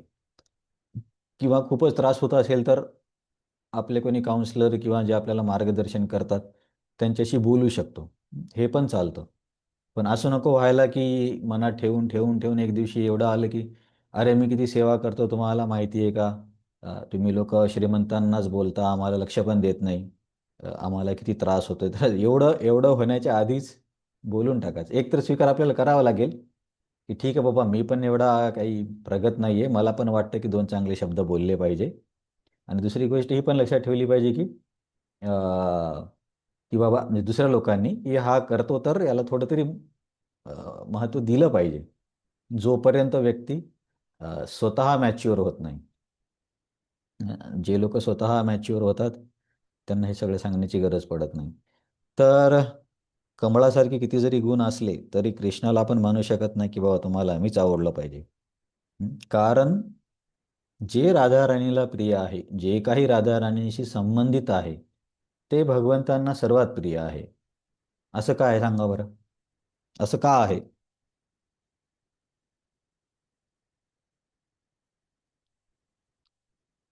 कारण राधाराणी त्यांच्या अंतरंग शक्ती आहे. अंतरंग शक्ती आणखीन त्याला संबंधित ते कोणाचं नेतृत्व करतात? तर राधाराणी अंतरंग शक्ती आहेत आणि भगवंतांच्या सर्वश्रेष्ठ भक्त आहेत ना. की आपण याच्यामध्ये पण बघितलं होतं जगन्नाथ रथयात्रेच्या त्या क्लासमध्ये. आणि असंही म्हटलं जातं की जे भक्तीचे स्तर आहेत ना, आसक्ती, निष्ठा, रुची, भाव, प्रेम, तर प्रेमाच्या समोर पण काही स्तर आहेत. राग, अनुराग, मान, प्रणय, भाव, महाभाव. तर महाभाव हा सर्वोच्च प्रेमाचा स्तर आहे आणि त्या स्तरावरती केवळ राधाराणीच आहे. दुसरं कोणीच नाही त्या स्तरावरती. ते समजणंच कठीण आहे. महाभाव स्वरूपा श्रीमती राधा ठाकूरानी अ, निर्मल उज्ज्वल रत्न निर्मल उज्ज्वल प्रेम रत्न खनी, असा एक चैतन्य चरितामृतमध्ये श्लोक येतो. तर जरी आपण कमळ आहोत परंतु राधाराणीचं कलर कदंबासारखं आहे, ते भगवंतांना आवडतं. म्हणून आपण राधाराणीच्या पार्टीत राहिलं पाहिजे. राधाराणीच्या पार्टीत राहणं म्हणजे सेवेकऱ्यांच्या पार्टीमध्ये राहिलं पाहिजे. ज्याने आपल्याला भगवंतांना आपण जास्त प्रिय होण्याची शक्यता वाढते. कारण जे राधाराणीशी सोबत आहे, राधाराणीला मदत करतात, जो कोणी राधाराणीशी कनेक्टेड आहे तो भगवंतांना जास्त आवडतो. जसे की चैतन्य चरितामृतमध्ये पण चैतन्य महाप्रभू म्हणतात, अ, एका प्रकारचे श्लोक दोन ठिकाणी वेगळ्या प्रकारचे आहेत. सार्वभौम भट्टाचार्यांच्या कनेक्शनमध्ये म्हणतात, सार्वभौम गृह ये दास दासी कुक्कुर, सेह मोर प्रिय अन्य जन रहू दूर. की सार्वभौम भट्टाचार्याच्या घरामध्ये सार्वभौम भट्टाचार्य पत्नी हे तर सोडूनच द्या, त्यांच्या घरामध्ये दास दासी जे नोकर वगैरे काम करतात आणि त्यांच्या घरातला कुत्रा कुक्कुर, सेह मोर प्रिय, हे मला खूप प्रिय आहेत आणि अन्य जन रहो दूर, यांच्यापेक्षा प्रिय दुसरं कोणी नाही. तर असे का म्हणतायत? कारण सार्वभौम भट्टाचार्य महान भक्त झाले. सार्वभौम भट्टाचार्याशी जे जे निगडीत आहेत, अ, त्या त्या सर्व लोकांना ते ते सर्व लोक मला प्रिय आहेत, अ, असं म्हटलं जातं. जसे की आणखीन एक श्लोक तुम्ही ऐकला असेल, आराधनानां सर्वेषां विष्णू आराधनं परम तस्मात् परतरम देवी तदीयानां समर्चनम. महादेव म्हणतात सर्वात आधार म्हणजे काय म्हणतात, उपासना करण्यासाठी विष्णू सर्वश्रेष्ठ आहेत. परंतु त्यांच्यापेक्षा श्रेष्ठ काय? तस्मात परतरम देवी तदीयानां समर्चनम. म्हणजे त्यांच्याशी जे निगडीत आहे ते त्यांच्यापेक्षा जास्त पूजेसाठी श्रेष्ठ आहेत. पण ते भगवंतांपेक्षा तत्वाने मोठे होतात असं नाही. तर भगवंतांचे कोण आहेत? भगवंतांचे भक्त, आपले गुरु. तर या साईडने जाणे म्हणजे राधाराणीच्या साईडने जाणे. तर आपल्या गौडीय संप्रदायामध्ये आपण राधाराणीच्या बाजूने आहोत. राधाराणीच्या बाजूने म्हणजे राधाराणी भगवंतांच्या अ, समाधानासाठी किंवा प्रशंसेसाठी वेगवेगळ्या लीला करतात. मग त्या राधाराणींना मदत करणाऱ्या अष्टसखी आहेत, अष्टसखींना मदत करणाऱ्या मंजिरी आहेत. तर आपल्या गौडीय संप्रदायामध्ये तो मंजिरी भावाची अपेक्षा केली जाते. तर आपले सगळे जे आचार्य आहेत ते सर्व मंजिरी आहेत. जसं गोपाल भट्ट गोस्वामी गुणमंजिरी आहेत. नंतर रूप गोस्वामी रूपमंजिरी आहेत. अ, आणखीन कोणाकोणाचे असे सर्व मंजिरीचीच नावं दिलेत. भक्तिविनोद ठाकूर कमल मंजिरी आहेत. तर हे सर्व आचार्य आपले मंजिरी आहेत. तर आपण राधाराणीच्या पार्टीत आहोत. म्हणून कमळासारखे आपल्याकडे किती जरी गुण असले तरी आपल्याला कदंबासारखं व्हावं लागेल, कारण कदम राधाराणीच्या बाजूने. तर हे मी तुम्हाला एक फिलॉसॉफिकल पॉईंट सांगतोय. याचा अर्थ असा नाही की कमळ महत्त्वाचं नाही आहे किंवा कमळासारखे गुण नाही घेतले पाहिजे, असा अर्थ नाही. फिलॉसॉफिकल पॉईंट हा करतोय की जे काही राधाराणीशी निगडीत आहे ते भगवंतांना प्रिय आहे, म्हणून आपण तो भाव विकसित करण्याचे प्रयत्न केला पाहिजे. तर तर या श्लोकामधला हा सर्वात महत्त्वाचा शब्द होता, तो संपला कमलपत्राक्ष. आणि बाकीचं वर्ण तर एकदम स्ट्रेट फॉरवर्ड आहे. भवाप्य ही भूतानाम, जसं प्रभुपाद बोलले ना की जीवांची उत्पत्ती आणि आणि लय याच्यासाठी मी काय केलंय तुमच्याकडून ऐकलंय. भव आप्य ही भूतानाम, जीवांची उत्पत्ती आणि प्रलय. काय केलंय मी, श्रुतो ऐकलंय, विस्तरशो किती थोडंफार ऐकलं का, 1-2 पान नाही, विस्तरशो विस्ताराने ऐकलंय. आणि याच्याबरोबर मला काय माहिती, त्वतः म्हणजे तुम्ही, हे कमलपत्राक्ष, तुमच्याकडून मला हे कळलंय. आता प्रभुपादांनी तुमच्याकडून असा अर्थ घेतला, विष्णू ठाकूरांनी वेगळा अर्थ घेतला. तर हा अर्थ असा आहे इथे प्रभुपादानुसार आपण बघूया की हे कमळ आहे ना, हे सर्व काही तुम्ही मला सविस्तरमध्ये सांगितलं आणि तुमचे महात्म्य पण मला अगाध आहे माहीत झाले. पण विश्वनाथ चक्रवर्ती ठाकूरांनी त्वत्तहला काय वापरलंय, भवापि भूतानाम. हा की प्रभुपाद काय बोलले, त्वतः म्हणजे मी तुमच्याकडून ऐकलंय, ते पण बरोबर आहे. आणि विश्वनाथ चक्रवर्ती ठाकूर काय म्हणतात की हे सर्व काही उत्पत्ती संहार जो होतो हे सर्व काही त्वतः म्हणजे तुमच्यामधून होतो, तसा अर्थ येईल. पण काही प्रॉब्लेम नाही, आपण प्रभुपादाच्या अर्थाने जाऊ, जास्त किचकट होणार नाही. आणि तुमचं जे महात्म्य आहे त्याच्याबद्दल पण मी जाणून आहे. आणि तुमची महिमा एवढी आहे की एवढं सर्व करून पण तुम्हाला भौतिक जगत स्पर्श करत नाही. तर भगवंतांच्या महात्म्याबद्दल कुठं सांगितलं गीतेमध्ये याच्या आधी, आणि असं कुठं सांगितलं की भगवंतांना हे भौतिक जगत स्पर्श करू शकत नाही? एखादा श्लोक.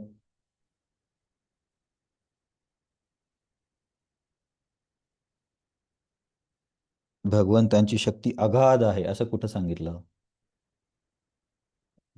एक उदाहरण मी तुम्हाला खूप वेळा दिलं, पराप्रकृती आणि अपराप्रकृतीचं. भूमीरापो नलो वायू खमनो बुद्धिरेवच अहंकार इतियमे भिन्ना प्रकृती रष्टदा. ही भिन्ना प्रकृती किंवा बहिरंग प्रकृती आहे. नंतर इतस्त्वपरेयाम प्रकृतीम नाही नाही इतस्त्वपरे प्रकृतीम विद्धी मे पराम जीवभूता महाबाहो येदम धारिते जगत. याच्यापेक्षा श्रेष्ठ प्रकृती आहे जीव.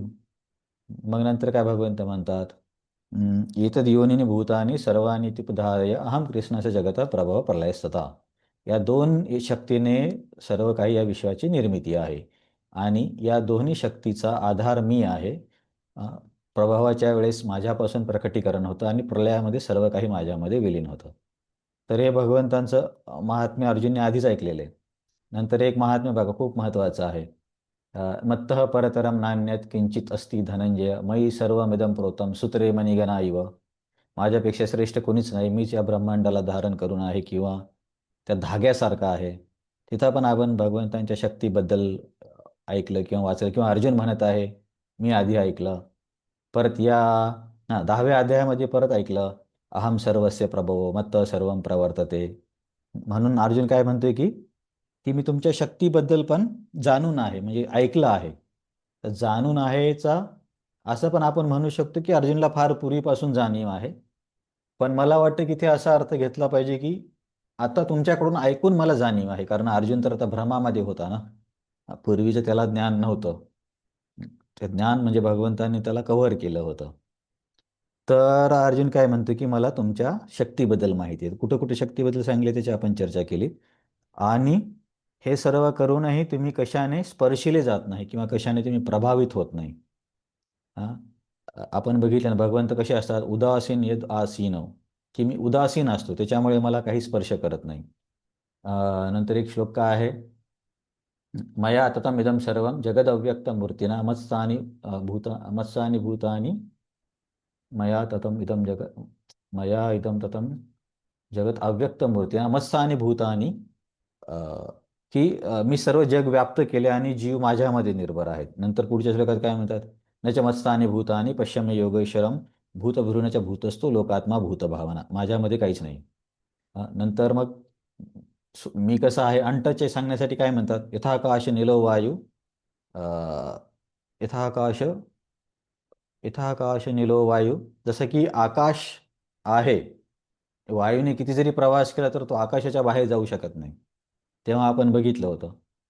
तर आणि तो नंतर एक उदासीनचा एक श्लोक येतो, असे 2-3 श्लोक आहेत गीतेमध्ये. तिथे हे कळतं की भगवंत भौतिक जगतामध्ये असूनही याने त्यांच्या व्यक्तिमत्वाला किंवा काय म्हणता येईल त्यांच्या दिव्यतेला भौतिक प्रकृतीचा स्पर्श होत नाही. हे महत्त्वाचं आहे. नाहीतर जे मायावादी काय म्हणतात की ब्रह्मावरती मायेचा प्रभाव झाला आणि ब्रह्म जीव आणि ईश्वर झाला. तर जर ब्रह्मावर मायेचा परिणाम झाला तर माया तर ब्रह्मापेक्षा श्रेष्ठ झाली. नंतर भगवंत काय म्हणतात, मय्या अध्यक्षेन प्रकृती, मी मायेचा अध्यक्ष आहे, माझ्या नियंत्रणाखाली ती काम करते. भागवतामध्ये पण जेव्हा व्यासदेव ग्रंथ लिखाण करायला नारद मुनी सांगतात तेव्हा ते बद्रिकाश्रमामध्ये हे करायला लागतं, ध्यान. भक्तियोगेन मनसी सम्यक प्रणिहिते अमले अपश्यत पुरुषम पूर्णम मायाम च तदपाश्रयम, की या ध्यानामध्ये त्यांनी काय बघितलं की मायाम च तदपाश्रयम, बाकी पण गोष्टी आहेत पण मायेने त्यांचा आश्रय घेतला आहे, तर माया त्यांना स्पर्श करू शकत नाही. ते नेहमी मायेचे अधिकारी आहेत, माया नेहमी त्यांना आश्रित आहे. त्याच्यामुळे जर ब्रह्मावरती मायेचा प्रभाव होऊन जीवन उत्पत्ती झाली हे म्हणणं गीतेनुसार आणि भागवतानुसार तरी चुकीचं आहे, कारण मग माया श्रेष्ठ होऊन जाईल. तर भगवंतांना हे स्पर्श करत नाहीत. प्रभुपादाने आणखीन काही मुद्दा सांगितला का? ठीक आहे, आपण बऱ्यापैकी सर्व काही कव्हर केलं. तर आपण याच्या समोरचा श्लोक बघूया. आता फार काही जास्त चर्चा येणार नाही, कारण अरे इथेच होतो का? ठीक आहे. याच्यामधले पॉईंट काय, कमलपत्राक्ष प्रेमापोटी संबोधन. अर्जुन मागचं सर्व काही वर्णन ऐकून खूप आनंदी होतो आणि त्यामुळे तो भगवंतांना कमलपत्राक्ष असं म्हणतो. हे थोडं प्रेममय वाक्य आहे. युद्धामध्ये राजा, महाराजा, पहलवान, नंतर काय भालेकर नाही, भालेधारी, असे जे काही शब्द आहेत ते वापरले जातात. पण अरे तुझे डोळे किती कमळासारखे आहेत असं सहसा युद्धामध्ये कोणी बोलणार नाही. तर प्रभुपाद सांगतात की हे प्रेमापोटी संबोधन आहे. सर्व काही भगवंतापासून उत्पन्न, परंतु भगवंत प्रभावित नाही होत. भगवंत सर्वव्याप्त आणि वैयक्तिकरित्या कुठेही उपस्थित नाहीत. हा विरोधाभास भगवंताने शक्य. भगवंतांच्या अमर्याद सामर्थ्याची अर्जुनला माहिती झाली, हे आपण बघितलं. चला आता हे पटापटा होऊ शकतात, याला गाऊया. अच्छा, याचा मी संधिच्छेद केला नाही, बघू मला पण किती गाता येतं. एवम एतत् यथार्थत्वम एवम् एतत् तथा तत्त्वम् आत्मानं परमेश्वर आत्मानं परमेश्वरं द्रष्टुम इच्छामि ते रूपम दृष्टुमिच्छामि ते रूपम् ऐश्वर्यं पुरुषोत्तम. ऐश्वर्यं पुरुषोत्तम.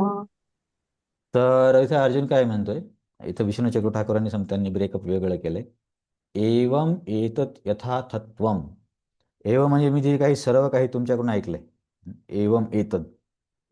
यथा, यथा म्हणजे काय, आपण म्हणतो ना भगवद्गीता जशी आहे तशी. यथा म्हणजे जसं आहे तसं.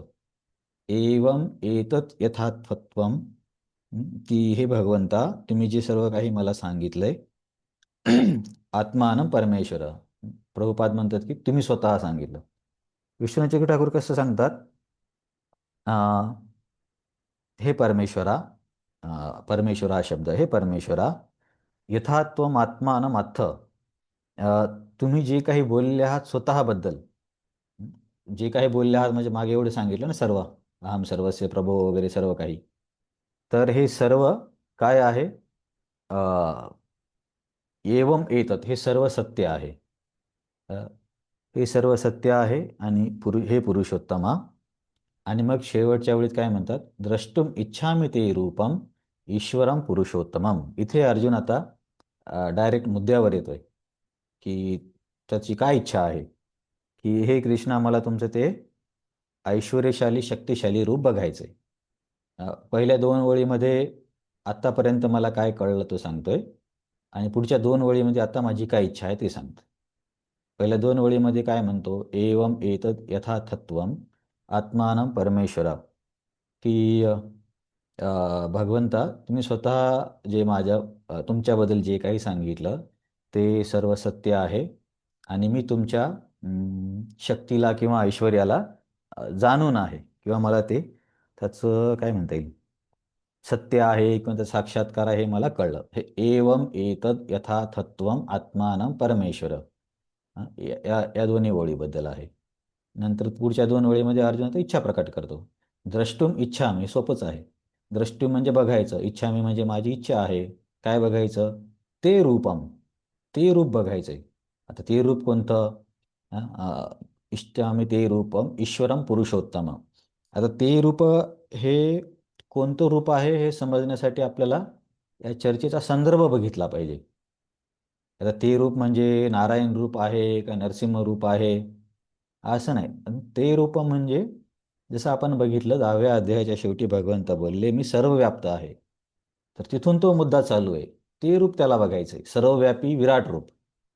त्याच्यामुळं द्रष्टुम इच्छामि ते रूपम, ते रूप म्हणजे विश्वरूप किंवा विराट रूप, हे अर्जुनला बघायचंय. हे तुम्ही लक्षात ठेवा. एवम एतत् यथार्थत्वम, ठीक आहे ना स्पष्टीकरण. यथात्वम आत्मानं, तुम्ही जे काही स्वतःबद्दल सांगितले ते सर्व सत्य आहे, हे पुरुषोत्तमा, आणि आता माझी इच्छा आहे की तुम्ही मला ते रूप दाखवावे. तर याच्यामध्ये विश्वनाथ ठाकूर एक वेगळा मुद्दा सांगतात आणि प्रभुपाद एक वेगळा मुद्दा सांगतात. ते दोन्हीला आपण बघूया संबंध कसा आहे.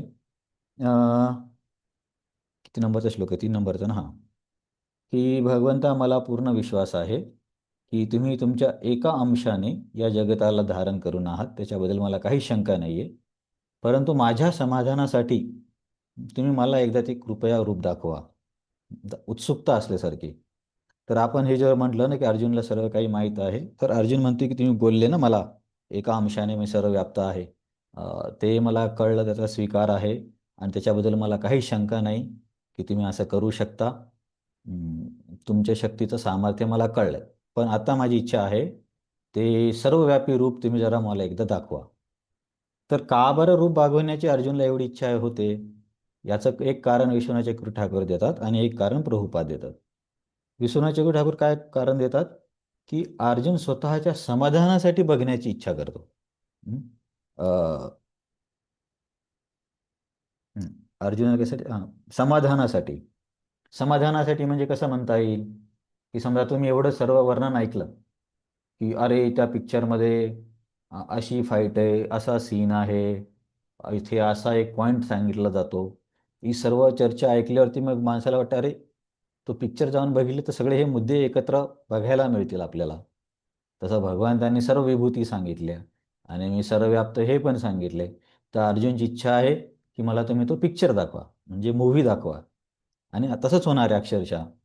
तर भगवंत अर्जुनला एक फोटो दाखवतील आणि एक व्हिडिओ पण दाखवतील. हं. सुरुवातीला फोटो आणि नंतर व्हिडिओ पण दाखवतील. तर हे सर्व ऐकून त्याच्या मनामध्ये कुतूहलता निर्माण होते, की बाबा मला ते बघायचं, तुम्ही एवढं काही सांगितले ते. आणि प्रभुपाद एक दुसरी बाजू घेतात. का बरं अर्जुनला असे सांगण्याची इच्छा आहे? कारण भगवंत हे पूर्ण पुरुषोत्तम भगवान आहेत, हे अर्जुनला स्थापित करायचं होतं. कारण जर नंतर भविष्यात कोणी उठून बोललं, की मी ईश्वर आहे, तर त्याला म्हणायचं की विराट रूप दाखव. असा प्रभुपादांचा आशय आहे. अं, परंतु भावी काळातील अर्जुनाबद्दल सांगायचे तर कृष्णाच्या सांगण्यावर त्याचा दृढ विश्वास आहे. परंतु भावी काळातील ज्या लोकांना श्रीकृष्ण साधारण मनुष्य आहेत असे वाटेल त्या लोकांची खात्री पटवण्याकरता अर्जुन श्रीकृष्णांचे विराट रूप पाहू इच्छितो. एकतर लोकांना काय म्हणता येईल, खात्री म्हणजे पुरावा झाल्यासारखं होईल की बाबा गीतेमध्ये सांगितलं होतं. नंतर प्रभुपाद काय म्हणतात, हा पण महत्त्वाचा मुद्दा आहे 399 वरती. पुरुषोत्तम हा शब्द का बरं वापरला ते प्रभुपादांनी दिला, कदाचित दुसऱ्या कुठल्या तरी आचार्यांच्या टीकेतला असेल. प्रभुपाद पण 10-12 आचार्यांची टीका वाचायचे. तर पुरुषोत्तम म्हणजे अंतर्यामी पुरुष, जो की प्रत्येकाच्या हृदयात आहे. तर त्यावरून प्रभुपाद सांगतात की तिथे अर्थ असा होतो पुरुषोत्तम या शब्दाचा की अर्जुन, मी पुरुषोत्तम अंतर्यामी पुरुष आहे आणि मी तुझ्या हृदयामध्ये आहे. म्हणून तुझी जी विश्वरूप पाहण्याची इच्छा आहे ती का आहे ते मला कळत आहे, की तुला तसं बघता स्वतःसाठी ही विश्वरूप बघण्याची इच्छा नाही आहे, कारण तुला माझी कृष्णरूपच आवडते. आपण याच्यापूर्वी पण चर्चा केली की सर्व शास्त्रानुसार सर्व सुंदर कृष्णाच्या रूपामध्ये पण श्यामसुंदर स्वरूप आहे. पुरी मधुपुरी वरम वयम कैशोरकम ध्येयम आद्य एव परोरस. जे किशोर वय आहे ते वयच सर्वात सुंदर आहे असं मानलं जातं. तर भगवंत काय म्हणतात की अर्जुन, ॲक्च्युली तुला नाही बघायचं, मला माहीत आहे की तुझं माझं या देह आहे, तुझ्यासमोर जो माझं शरीर आहे त्याच्यावरती तुझे जास्त प्रेम आहे. परंतु इतरांचा विश्वास पटवण्याकरता अर्जुन आपले विश्वरूप पाहू इच्छितो हे भगवंत जाणू शकत होते. तर इथं पुरुषोत्तमचा अर्थ असा दिला की अर्जुनला स्वतः बघण्याची इच्छा नव्हती, कारण हे रूप भक्तांना आवडत नाही. आवडत नाही म्हणण्यापेक्षा त्या रूपासोबत काही भावना निर्माण होत नाहीत. समजा आपल्या घरी फोटो किंवा विग्रह असेल, राधाराणी कृष्ण आहे, तर त्यांच्या फोटोकडे बघून आपल्याला काहीतरी भावना निर्माण होऊ शकतात की इथे मी फूल ठेवेल, इथे भोग ठेवेल. विग्रहांना पण तसं करता येईल. पण विराट रूपासोबत कोणती भावना येणार आहे? आता अर्जुनची काय भावना येईल ते आपल्या पुढे कळणारच आहे. अर्जुन एवढा घाबरतो की दोन्ही हातच जोडून म्हणतो की हे रूप बंद करा, हे नका दाखवू मला. जसं कधी कधी होतं ना, लहान मुलांना हॉरर पिक्चर बघण्याची खूप इच्छा असते आणि एकदा सुरू करून दिला आणि सीन आले की मग पटकन अरे बंद करा बंद करा बंद करा रडायला लागतात. तसंच अर्जुनचं इथं होतं. तर हे जे रूप आहे यामध्ये भक्तांना काही विशेष रुची नाही आहे. तर म्हणून इथे पुरुषोत्तम हा शब्द वापरला की तुला तुझ्या स्वतःसाठी नाही तर आदर्श प्रस्थापित करण्यासाठी विश्वरूप पाहण्याची इच्छा आहे. कारण भावी काळात स्वतःला भगवंतांचा अवतार म्हणून प्रस्तुत करणारे अनेक भोंदू लोक निर्माण होतील. म्हणून लोकांनी अत्यंत दक्ष राहिले पाहिजे. जो मनुष्य स्वतः श्रीकृष्ण असल्याचा दावा करतो त्याने आपला दावा सिद्ध करण्यासाठी विश्वरूप दाखवण्याची तयारी ठेवली पाहिजे.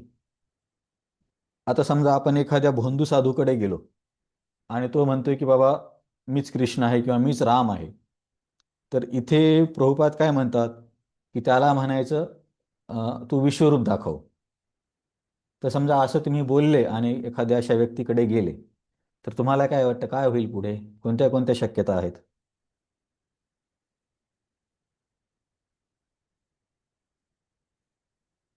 बरं ठीक आहे की एखादा व्यक्ती स्वतःला ईश्वर सांगत असेल तर तिथे गेल्यावर त्याला म्हणायचं की तुझं विराट रूप दाखव. हे आपण कुठून शिकलो हे कळलं का तुम्हाला?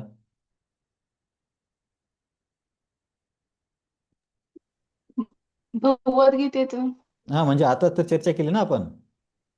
अरे एवढं तात्पर्य वाचलं यार, तुम्ही काय बोलतच नाही. ठीक आहे, 399 सांगितलं ना की नंतर भोंदू लोकांनी असं करू नये, प्रस्थापित करण्यासाठी अर्जुन विचारतोय.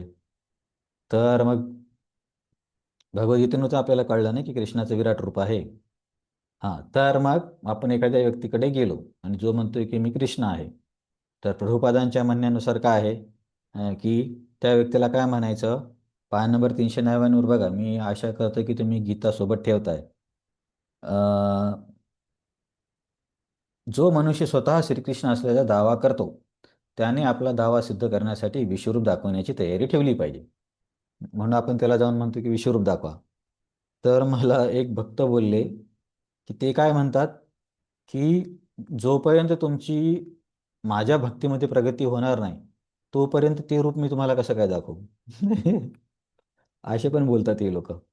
जसं की आपण म्हणतो ना, की जर कोणी म्हणत असेल देव आहे तर मला दाखवा. मग आपण काय म्हणतो, की बाबा भक्ती करावी लागेल, अंतःकरण शुद्ध करावं लागेल, तेव्हा भगवंतांचा काहीतरी अनुभव होईल, असं डिमांड नाही करू शकत. तसंच ते पण लोक म्हणतात, अरे असं का डिमांड तुम्ही करू शकता? तुमची किती श्रद्धा आहे, किती भक्ती आहे गुरुजीवरती, स्वामीजीवरती, आणि ते विराट रूप पण दाखवू शकतात, पण तुमची पात्रता आहे का? असे ते लोक पण म्हणतात. आता अशा वेळी काय बोललं पाहिजे, तुम्हीच ठरवा. अं, एक श्लोक जर झाला तर आपलं हे पूर्ण होऊन जाईल अर्जुनाची प्रश्न. नाहीतर आपण थांबू पण शकतो. काय करायचं? 1.5 तास तर झालेला आहे. है ना प्रभुजी? या नक्की. प्रभूजी. चला मग आता हा श्लोक गाऊया. मन्यसे यदि तशक्यम मन्यसे शक्य मया द्रष्टुम इति प्रभो मया दृष्टिमिति प्रभो योगेश्वर ततो मे त्वं योगेश्वर ततो मे त्वं दर्शयामात्मानमव्ययम्. दर्शयात्मानमव्ययम्. तर बघा अर्जुनचा किती नम्र भाव आहे. या पहिल्या 4 श्लोकामध्ये आपण पहिल्यापासून तेच म्हणतोय ना, की पहिल्या श्लोकामध्ये पण तो बोलला, की तुम्ही मला भरपूर काही सांगितलं, मला हे समजलं. नंतर तुमच्या शक्तीबद्दल माहिती आहे, पण तुम्ही जर मला तुमचं विराट रूप दाखवलं तर बरं होईल, माझी बघण्याची इच्छा आहे. आता इथे परत कृतज्ञता म्हणण्यापेक्षा नम्रता दाखवतो. तर अर्जुन असं म्हणणार, अरे कृष्णा दाखव बरं ते रूप. अर्जुन काय म्हणतो, मन्यसे यदि तत्शक्यम मया द्रष्टुम, की जर तुम्हाला असं वाटत असेल की अर्जुनची पात्रता आहे ती रूप दाखवण्याची किंवा बघण्याची, हां, तरच तुम्ही मला तुमचं रूप दाखवा. प्रभो म्हणजे हे स्वामी, हे ईश्वरा. जर तुम्हाला असं वाटत असेल की माझी पात्रता आहे, तर तुम्ही मला ते रूप दाखवा. तर इथून अर्जुनचा स्वभाव काय कळतो, की तो भगवंतांना डिमांड करत नाही, मला दाखवलंच पाहिजे. हं? जसं की काही लोक म्हणतात ना, असं झालं तरच मी मानेल देव आहे, नाही झालं तर मी मानेल की देव नाही. तसं म्हणजे त्यांचा भाव काय असतो, की मी जे आर्ग्युमेंट करतोय किंवा जे माझं म्हणण्याची गोष्ट आहे ती झाली पाहिजे. परंतु अर्जुन एवढा श्रेष्ठ व्यक्ती तो काय म्हणतोय, की जर तुम्हाला वाटत असेल, की बाबा अर्जुनला दाखवता येईल तरच तुम्ही दाखवा. ही माझी तुम्हाला विनंती आहे, आज्ञा नाही आहे. आता विनंती आहे, आज्ञा नाही कुठून समजतं? प्रभो या शब्दावरून. अर्जुन भगवंतांना प्रभू म्हणतोय. प्रभूचा प्रभूच असेल मला वाटतं इकडे पण भाषांतरामध्ये. प्रभू, हे प्रभू. तर प्रभूचा अर्थ काय होतो, की हे प्रभू, म्हणजे प्रभू म्हणणं म्हणजे आज्ञा करतो.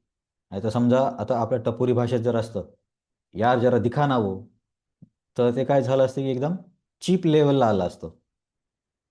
अरे दिखा ना तेरा स्वरूप दिखा. परंतु हे अर्जुन तसं म्हणत नाही. हे कृष्णा दिखा ना वो तुम बोल रहा था अभी तक. काय म्हणतो, हे प्रभो. तर प्रभो या शब्दाने सगळे अर्थ बदलून जातात. हं? आता आपण इस्कॉनमध्ये प्रभूजी माताजी म्हणतो, त्याच्या मागचा अर्थ काय आहे, की त्यांना आपण रिस्पेक्ट देतो. हं? तो अर्थ आहे. पण आपण प्रभूजी माताजी बोलून बोलून एवढी सवय होते, की त्या शब्दाचा मग काय अर्थ राहत नाही. पण इथे प्रभूचा अर्थ असा आहे, की माझी जर तुम्हाला वाटत असेल की मी बघू शकतो, तर तुम्ही कृपया करून दाखवा.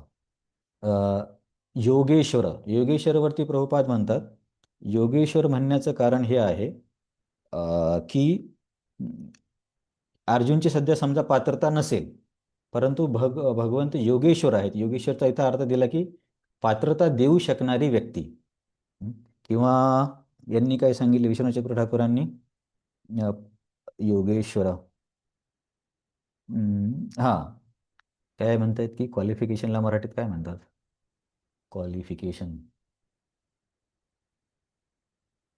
तुमचं क्वालिफिकेशन काय, याला मराठीत काय म्हणतात? शिक्षण शिक्षण का? पात्रता. शिक्षण किंवा पात्रता. तर योगेश्वर या शब्दाचा अर्थ असा आहे, की भगवंतांमध्ये सर्व शक्तींची पात्रता आहे. तर सर्व शक्तींची पात्रता म्हणजे अर्जुनला हे रूप बघण्यासाठी जे काही योग्य करण्याची गरज असेल, ते करण्यासाठी कृष्ण समर्थ आहेत. म्हणून त्यांना इथे योगेश्वर हा शब्द वापरला. बघा मागच्या 2-3 श्लोकामध्ये एकदम अर्थमय शब्द आहेत. कमलपत्राक्ष, पुरुषोत्तम, योगेश्वर.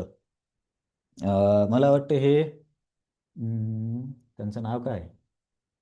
गीता परिवार का कोण आहे ते योगेश्वर कृष्ण म्हणतात? गीता परिवार का गायत्री? स्वाध्याय. स्वाध्यायामध्ये म्हणतात ना योगेश्वर कृष्ण, हो त्यांच्याकडे बरोबर. ते शब्द वापरला जातो. तर हां, आता प्रभुपाद काय म्हणतात की बाबा भौतिक इंद्रियाने तर भगवंतांना बघणं शक्य नाहीये. जर भक्ती केली तर त्यांचा साक्षात्कार होऊ शकतो. कारण जीव आहे कसा, जशी आपण अग्नी पेटवली, कधी कधी त्याच्यातून आपण म्हणतो ना ठिणगी निघली बाहेर, छोटीशी ठिणगी निघते आणि क्षणार्धामध्ये ती गायब होऊन जाते. तसं भगवंतांच्या तुलनेमध्ये आपली ती स्थिती आहे. तर अशा व्यक्तीने त्यांना डिमांड करणे आणि काहीतरी तर्क लावून समजून घेणे तर शक्यच नाही, कारण भगवंतांचे हे रूप अचिंत्य आहे. हम्म. तर परंतु भगवंतच कृपेने एक आपल्याला योग्य बनवू शकतात, कारण ते योगेश्वर आहेत. आणि जे मी म्हटलो ना, हा मुद्दा प्रभुपादांनी सांगितलेला आहे. हं? भगवंतांची इच्छा असेल तर ते स्वतः अनंत असूनही स्वतःच्या कृपेमुळे स्वतःला प्रकट करू शकतात. आता मला एखादा असा प्रसंग सांगा की भगवंतांनी अनंत गोष्ट छोट्याशा गोष्टीत करून दाखवली. अनंत कार्य किंवा अनंत काय म्हणता येईल, क्षमता एका छोट्याशा ह्याच्यामध्ये करून दाखवली, जे की एकदम विरुद्ध वाटतं. पर्वत उचलणे. ते पण आहे, तो पण बरोबर उदाहरण आहे. मी याचा विचार करत होतो, यशोदा माईला मुखामध्ये पूर्ण ब्रह्मांड मी दाखवणे. ते पण बोलणार होते.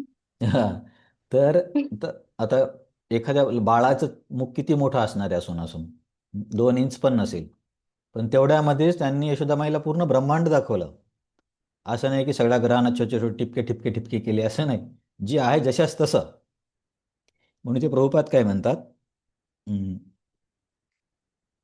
भगवंतांची इच्छा असेल तर ते स्वतः अनंत असूनही स्वतःच्या कृपेमुळे स्वतःला प्रकट करू शकतात.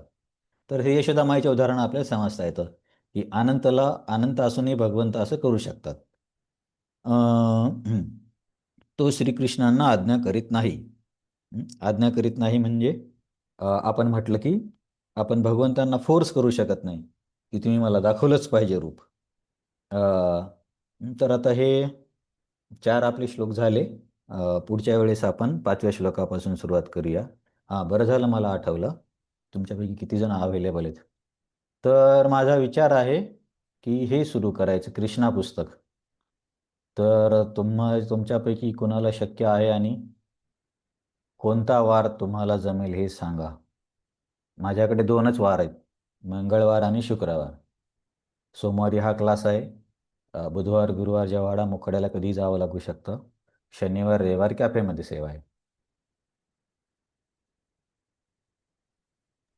कोणताही चालेल, मंगळवार शुक्रवार दोन्हीपैकी. कोणताही चालेल प्रभूजी. कोणताही चालेल ना. तर ठीक आहे, पुढच्या आठवड्यामध्ये पण आपण बघूया सोमवार नंतर काय होतं. कृष्णा पुस्तक सुरू करायचं आहे, परंतु त्या क्लासमध्ये फिलॉसॉफी घेणार नाही मी, कथेसारखं सांगण्याचा प्रयत्न करणार आहे. तर त्याला मला वेळ लागेल, कारण मी कथाकार टाईप नाही आहे. पण तिथे तत्त्वज्ञानापेक्षा कृष्णकथा ऐकण्याचा हे आहे, काय म्हणता येईल, असं ठरवलं आहे. तर बघूया काय होतं. तर आजच्या क्लासमध्ये कोणाला काही प्रश्न आहे? ठीक आहे, तुम्हाला प्रश्न नसेल तर आपण थांबूया. हरे कृष्णा कृष्णा कृष्णा हरे हरे, हरे राम कृष्ण राम कृष्ण राम हरे हरे. राम राम हरे हरे. हरे कृष्ण प्रभूजी. हरे दंडवत कृष्णा प्रणाम. दंडवत हरे धन्यवाद कृष्ण प्रभूजी. हरे कृष्ण दंडवत प्रणाम प्रभूजी. दंडवत.